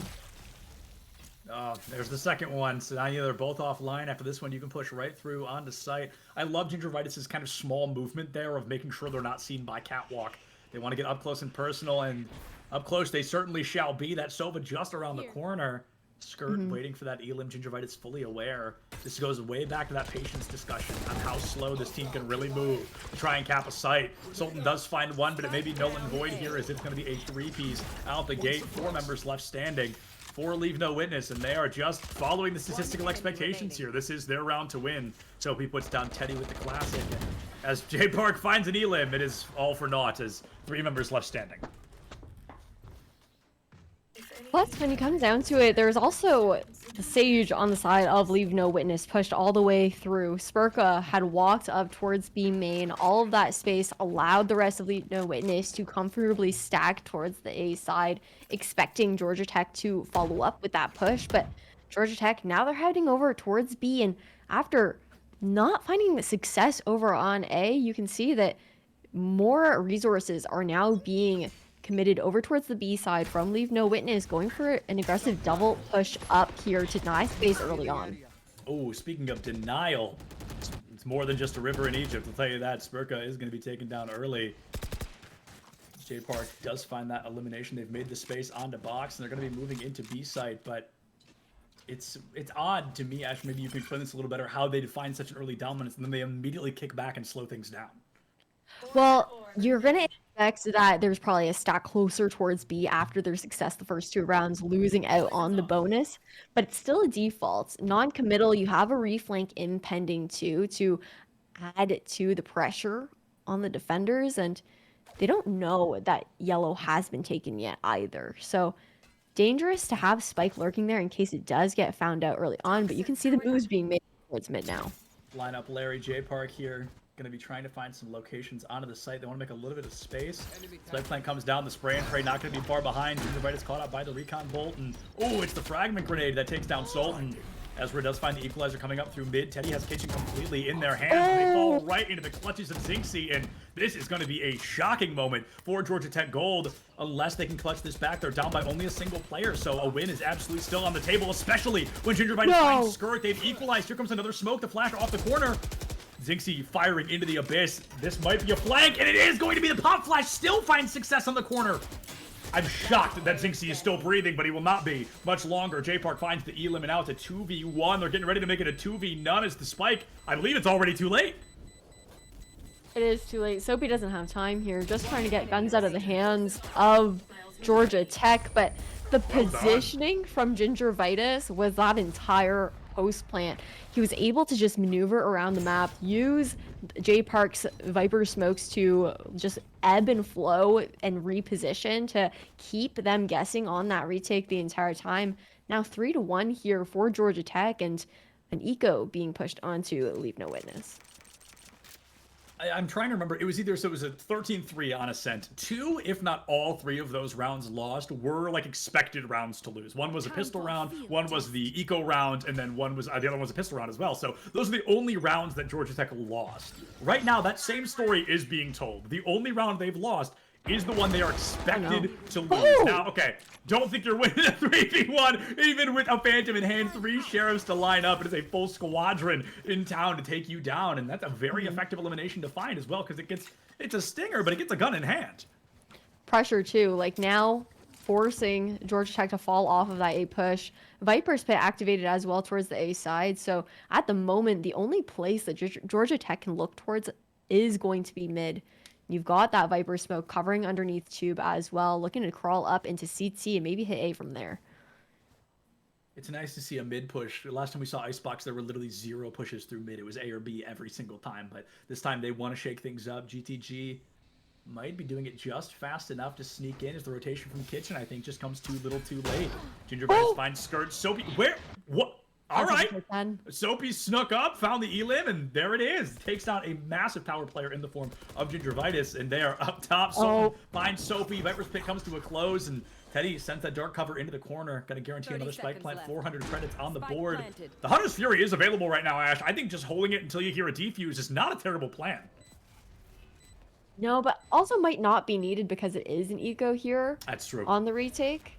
Zinxie does have the null command available, but unlikely to see that to come out unless another rifle can be garnered for them. But look at this what is going on here towards default? They're watching every corner except the right one, and that is exactly where all three of them are going to come through. Spurka finds Teddy. J-Park does get down Spurka, and oh my goodness, finds Zinxie as well.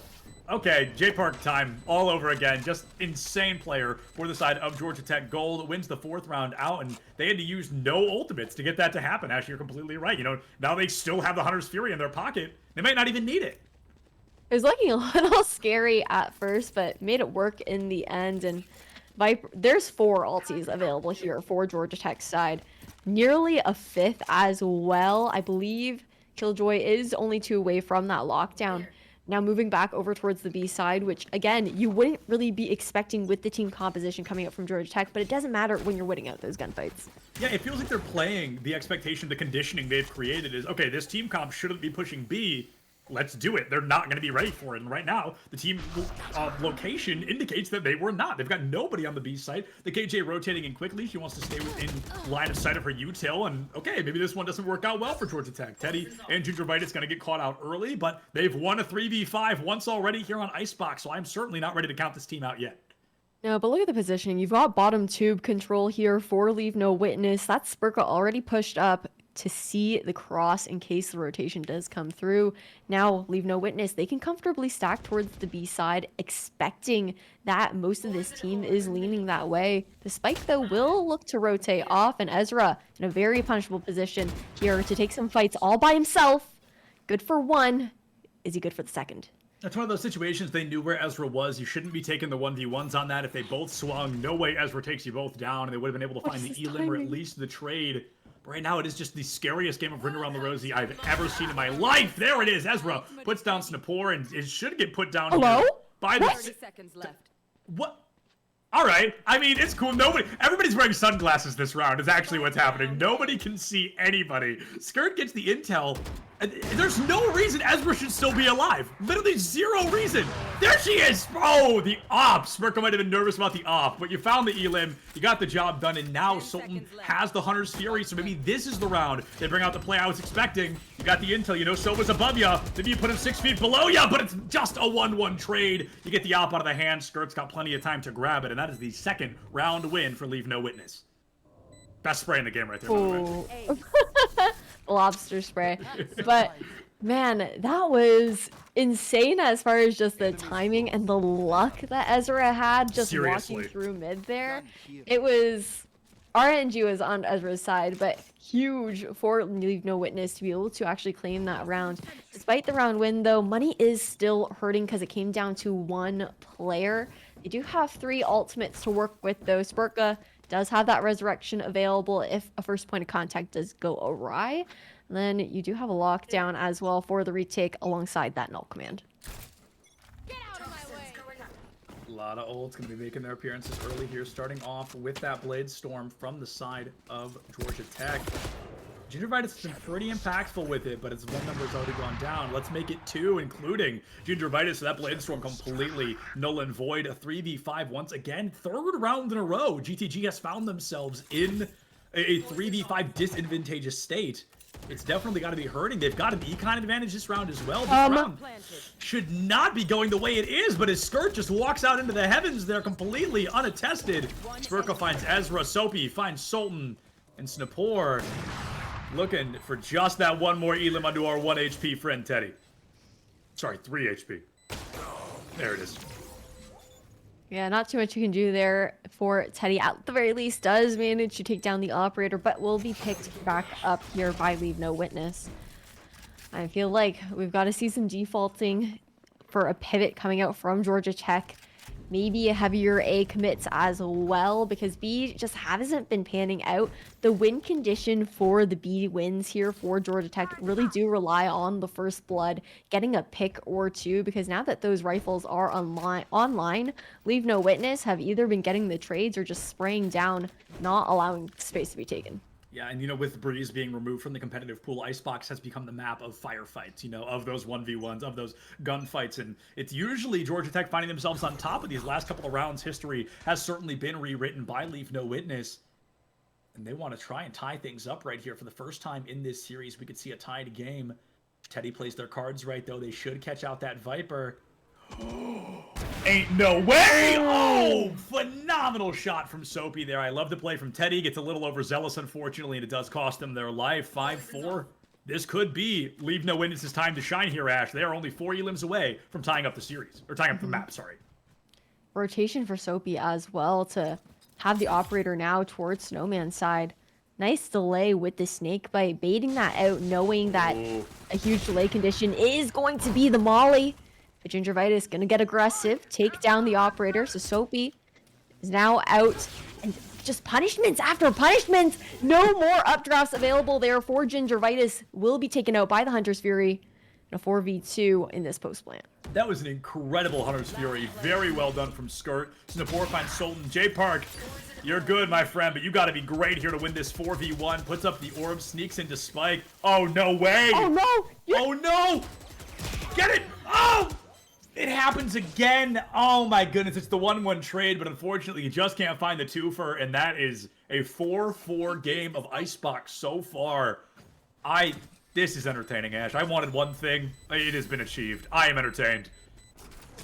That was so risky. The vision was there, but if he had not stepped in his own molly, it could have been, there's potential for it to have been a different round. The pieces were there. They were just put in the wrong order, and it does cost the round. But like you said, you know, risk sometimes does equal reward. You gotta be willing to take those steps.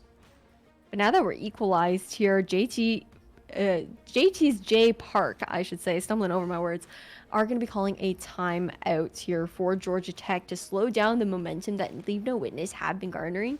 I think a big struggle for them right now is that Soapy on the Viper op plays are just shutting down initial pushes. That first point of contact, if they're peeking it, usually good for the first blood.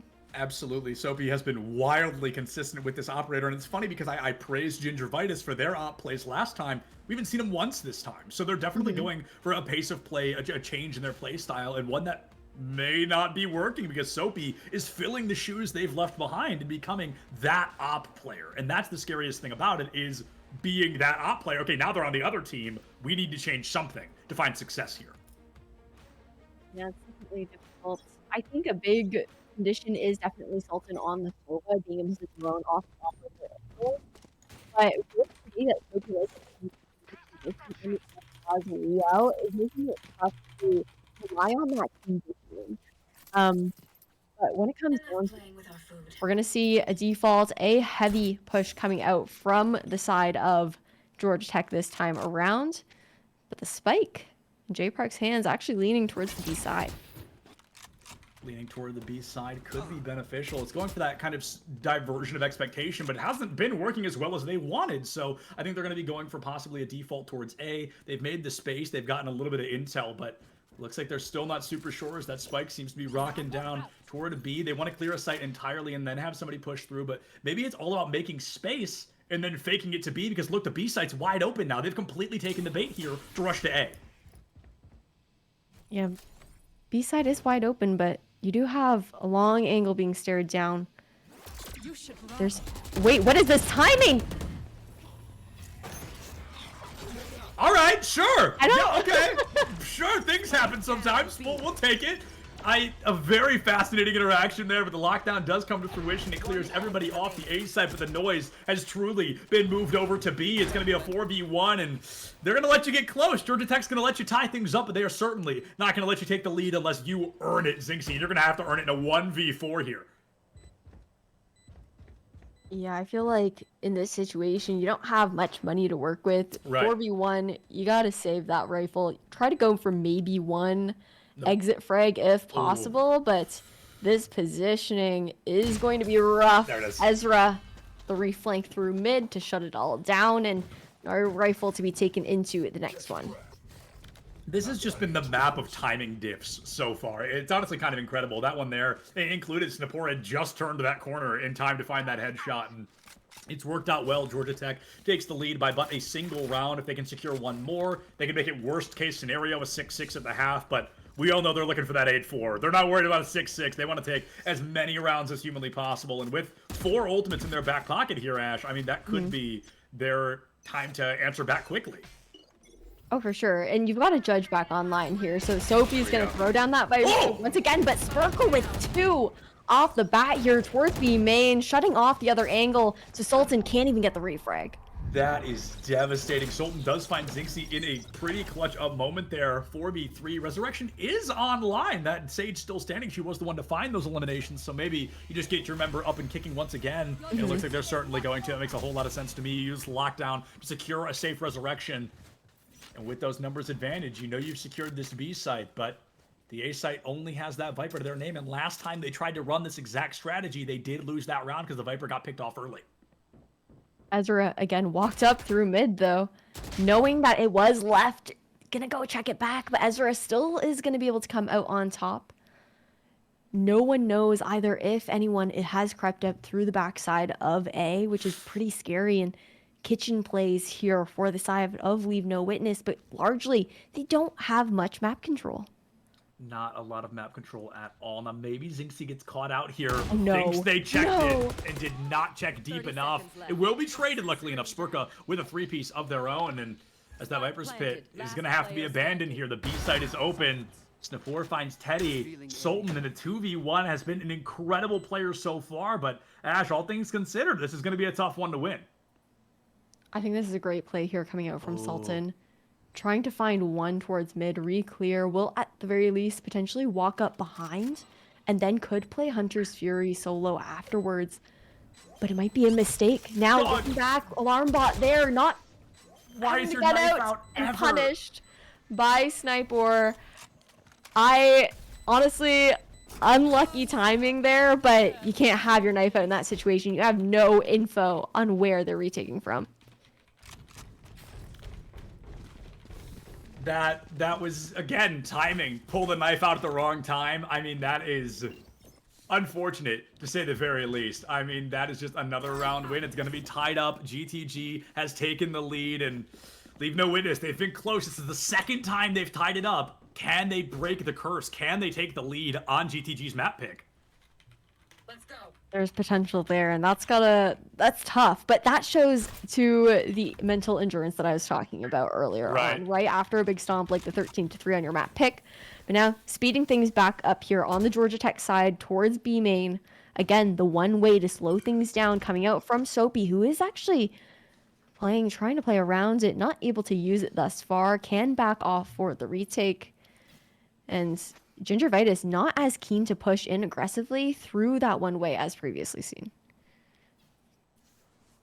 They've gotten control of Yellow, the B site, in their clutches once again, but it's no longer about getting this site. That hasn't been a problem for them. It's about keeping it, because they've been on site every single time. They get the spike plant down, but recently the answer back from Leave No Witness has been coming in the post plant, in the retake. So maybe they want to just change things up, find an Elam prior to the plant rather than vice versa. And Gingivitis might get their head taken off their shoulders, but instead they're giving Soapy a haircut. Wouldn't be a jet clip without a dash into the wall, and Kurt knew that was coming. Found the wall bang headshot and ties things up 4-4. Sniper might have the opportunity to get a frag through mid here if they keep an eye on the back, but as the Viper's pick comes out, it's that much harder for this team to do much of anything. Oh, and look at Teddy's positioning as well, reflanking for CT. This is a near impossible retake situation for Leave No Witness with Teddy hot on their tail. Oh, I like the null command, though. I think it's a very intelligent play. Sultan does find Spurka. Zinxie does use that null command courage to get in there, find a 2-piece of their own, and bring down the Viper's Pit. A 1v2 as Zinxie does get the flank. There's a third. They know the fourth can't be far behind. Null command comes to a close. They've got the pop flash, and they run right into Teddy's LOS. Teddy flanks all the way around through mid into Snowman, and it works out well at the end of the day. That flank was a long one, but by golly, was it worth it. They take the lead once again on Georgia Tech. And changing the tempo a little bit there towards the B side. We've seen blitzes towards B previously from Georgia Tech, but that time they showed that aggressiveness and then dialed back. They didn't choose to push through that one way like we had previously seen. And now on the last round before you swap sides, Leave No Witness hardly have a full buy. You've got a couple eco weapons alongside those rifles, but it should be easy from the weapons advantage alone for Georgia Tech to take it 7-5 before you swap. But also look at this mid aggression coming out from Leave No Witness for the first time. Mid-aggression is definitely a new change of pace, and we've learned one thing from Georgia Tech. It's that changing the pace is what it's all about. Teddy goes down quickly, trying to play that box once again. Second time we've seen it. Second time we've seen it fail, actually, as well. The stage slow comes out, and as that lockdown comes to a close, the A site has been opened all the way up. I mean, every ultimate under the sun going to be used here, because you use it or lose it, right? You got to make sure you're using it early. The snake bite finds Sultan early, so the Hunter's Fury will never make an appearance here in the first half, unfortunately, from the side of Georgia Tech. A lot of damage to be dealt, a lot of players to be fallen. It looks like a couple more will be falling here. It looks like a 6-6 is just over the horizon. One player left standing. J-Park has the lineups, gets half the spike diffused, trying to burn out the timer, and they might be able to find the stage as well. There she is, but Soapy, one Viper player knows another like the back of their hand, and J-Park will learn the hard way that lineups can't win you everything. That's a 6-6 on the half. I feel like it completely cast or cursed that by saying it should be an easy W there, 7-5 for Yeah, Georgia good job, Tech. Ash. Hey, Georgia Tech, they chose to play on site in the post plant, which is a big risk when you know you've got eco weapons running at you and running you down. But it's pistol rounds here, and we're even Stevens. It's like a fresh start as everything is reset, almost as if we are 0-0 right now. But either team, and either team to get the pistol has the advantage for the second half of this map. Now, I do want to call back that 2 of the rounds they've lost in this one, excuse me, no, 1 of the rounds they've lost in this one, and 2 of the rounds they lost on Ascent were pistol rounds or the expected loss round after the pistol round. So hopefully there's a little bit of a rewrite here for the side of Leave No Witness, considering they have, I think, a 0% win rate with pistol rounds right now against Georgia Tech Gold. They'd love to win this one. They'd love to rewrite the expectations and rewrite history off the back of it, but it feels like Georgia Tech, they just used the raw mechanics to win out these rounds. Unfortunately, Soapy finds it. That box has been Soapy's saving grace so far. Third round we've seen where Soapy gets an elim around that box in particular in that mid area 5v4. The heal comes through. That is a complete 5 squadron ready to run it, and it looks like it's going to be a fake rotate back away from B toward the A. They're going to go for the spike. They're going to play it slow. They didn't want to commit the spike too early and end up losing it. But when they cut noise here, everybody's not sure what to do next.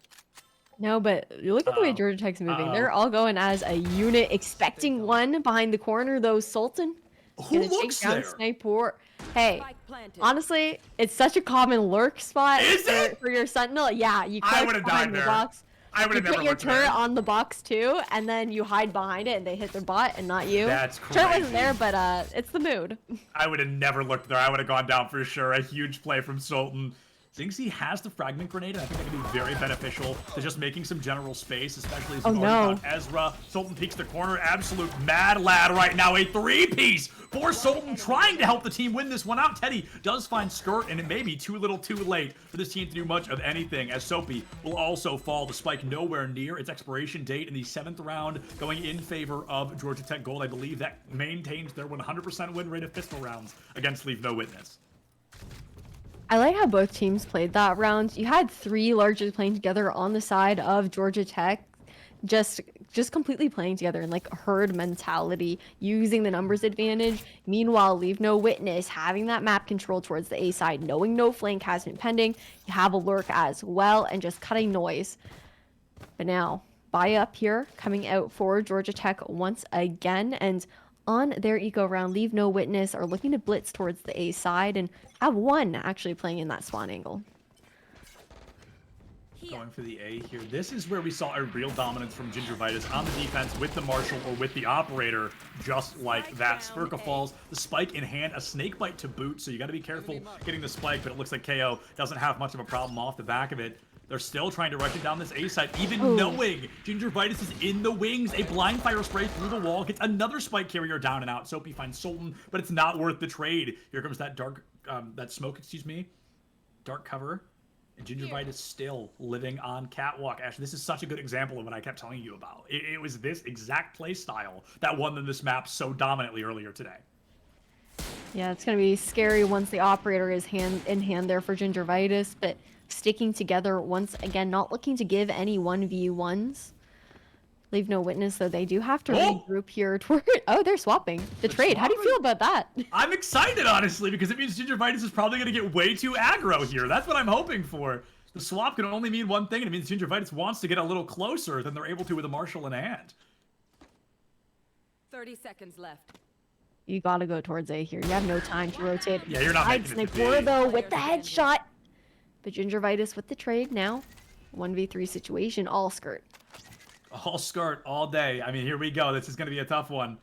Hopefully they check their corner here, and it's a crossfire, so it doesn't matter if you checked your corner, you were down either way. I do want to make a prediction right away that Gingivitis is now going to updraft onto the boxes on B long and try to get an elimination there. It's just a little fun prediction I want to try, because that's what he did last time, but it looks like I'm already wrong, so that's a bummer. But either way... You should have waited 5 seconds before hedging your bets. I wanted to say it before he did it, though, because I wanted to seem cool if I was right, but unfortunately it backfires drastically, and it makes sense, though, because like I said, this is where Gingivitis belongs. Is this A long? Or A main, sorry. I think it's also knowing that with the force up in the previous round, the bonus here is really strong for Georgia true. Tech because there's no rifles for Leave No Witness, so it's got to be a blitz towards the A side to get those close quartered fights. Speaking of close quarters, Gingivitis literally No. in Oh, their what? spawn right now. Finds Soapy and gets away with that smoke. The cloud coverage there is going to help Gingivitis live another day. Did that last game as well. It was just as effective. Actually, it was a 3K last time, so a little less effective, but still, an E-lim is an E-lim. He didn't even take a bullet for his troubles there. Full HP on the board. 72 seconds remaining, so more than enough time to rotate out toward B if they feel like they don't really want to test their luck here. Feels like they want to test their luck, though, and lucky they are not, Ash. A 3-piece for Gingivitis. Only 2 members left standing. One of them completely given away there. Looking for the ace here. Hungry for it, even. Ah. Sniper is always good for one with the Marshall. Always. Yeah. Always. That's why the That name is- comes in play, right? The sniper. Absolutely. But this is tough now because, man, down 3 rounds, losing out on your rifling round because of a force gone awry. At the very least, they do have rifles now in hands, but the economy is so healthy on Georgia Tech's Yeah. side. They're able to still bonus through. Sure, it's going to be tough against these rifles, but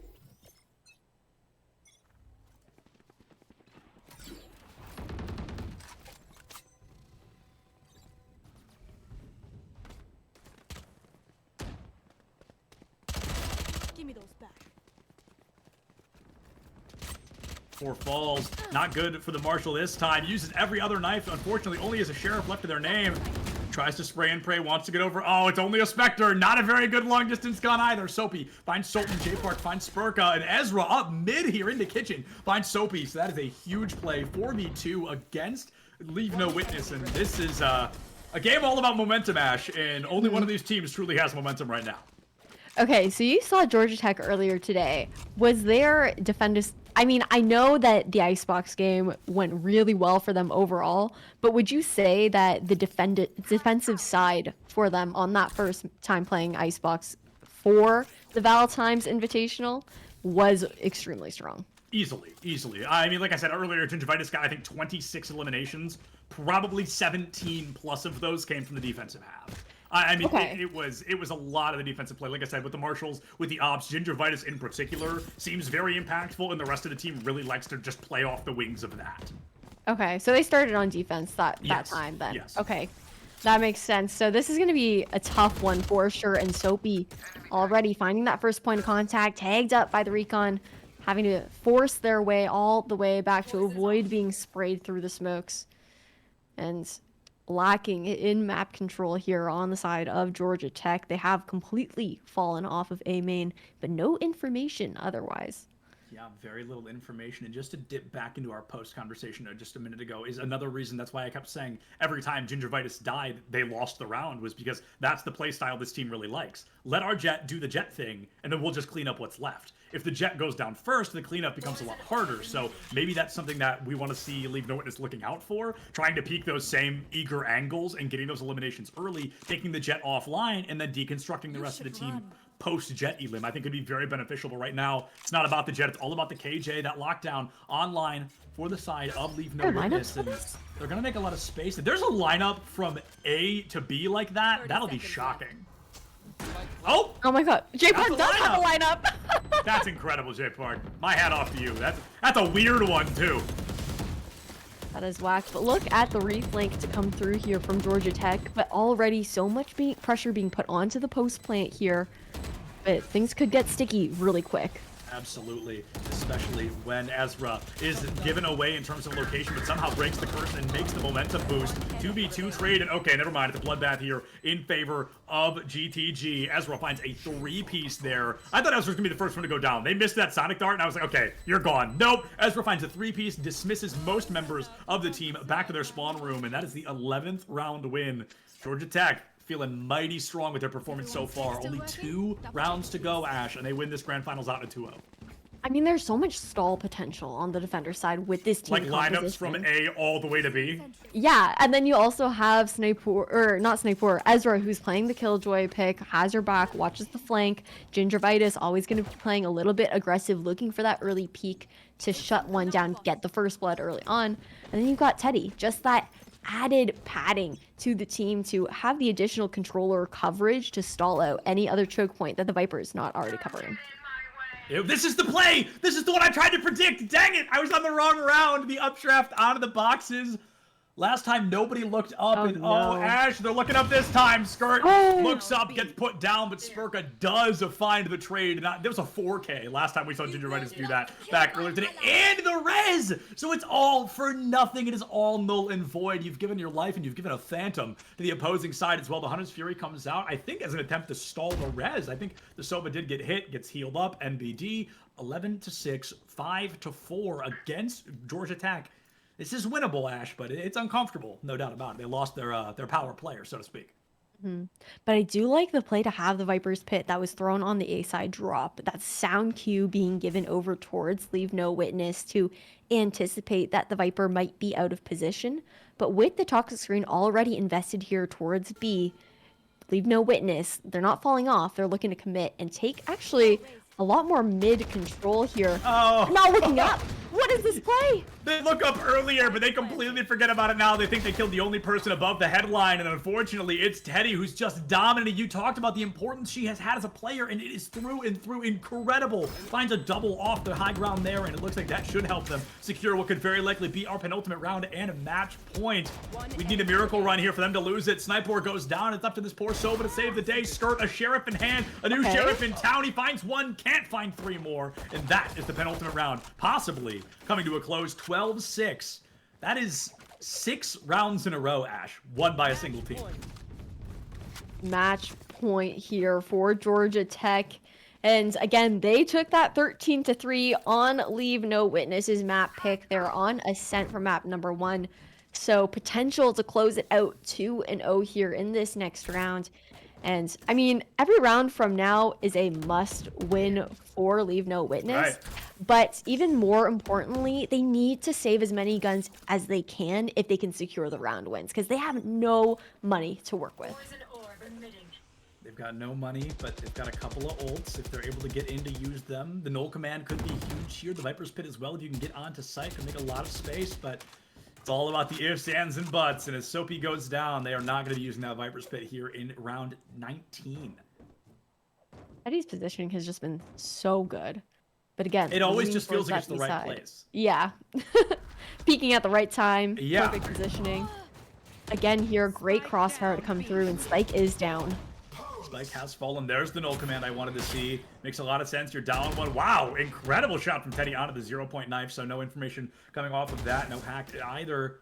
Sniper has the intel, has the download, has the read, but if you stand in a straight line like that, folks, you're going to get taken down quickly. Poor Sniper left on their lonesome, and Gingivitis with a Sniper takes out Sniper, and that is going to be Georgia Tech gold, Leave No Witness behind there in Grand Finals. A 2-0 victory, Ash, and I'll say a very strong one at that. They looked good on the attacking side, but when it comes down to it, Leave No Witness, they did have a stronger defense because of the composition that they were running as well, having so much stall potential and whatnot. But that's why they needed to rack up those rounds on the defender's side. Georgia Tech just kind of ran the show once we swapped sides. Not much, lots of info potential, but not really any entry potential on the composition of Leave No Witness there. And Georgia Tech, they kind of ran that map control on defense. Without a doubt, the final score being 26-9 in terms of both maps coming apart. So Georgia Tech taking a very strong dominance through and through. The team comp a little less meta, with no Sage. People are going to be judgmental of that. It's going to be a little weird. It forces them to play different, but they played different and they played very, very well. They dissected Leave No Witness's traditional team comp, and they just truly worked wonders. Ascent was a great map, but Icebox really seems like that's their home. That's the map they love to play. Absolutely, and a really interesting composition when it comes down to it. I love to see that innovation for Georgia Tech and whatnot. Still GG's to Leave No Witness, NT here in finals, but unfortunately that doesn't get you that grand prize. That's going to be Georgia Tech, our finalists and our grand finals winners here within the VAL Times Invitational, hosted to you guys by Stay Plugged In. But Sept, today was just overall a really fun day. It was. There were so many upsets, so many just destroyed expectations and statistics completely falling out the window there. It was incredible, to say the very least. It was just a great performance through and through from each team. Everybody had a cool story to be told, and it was an awesome day. Ash, thank you so much for joining me, and a huge shout out to our entire production squad in the back line doing everything you guys see production observing. Ash and I are just sitting at home looking nice, and they're doing literally everything else. So a big shout out to everybody that made this possible. A big shout out to all the teams that came out. We couldn't do this without teams, so thank you all for coming in. Of course, thank you everybody for watching. We love each and every one of you. Check your posture, drink some water, don't forget to love each other, and we'll see you in the next one.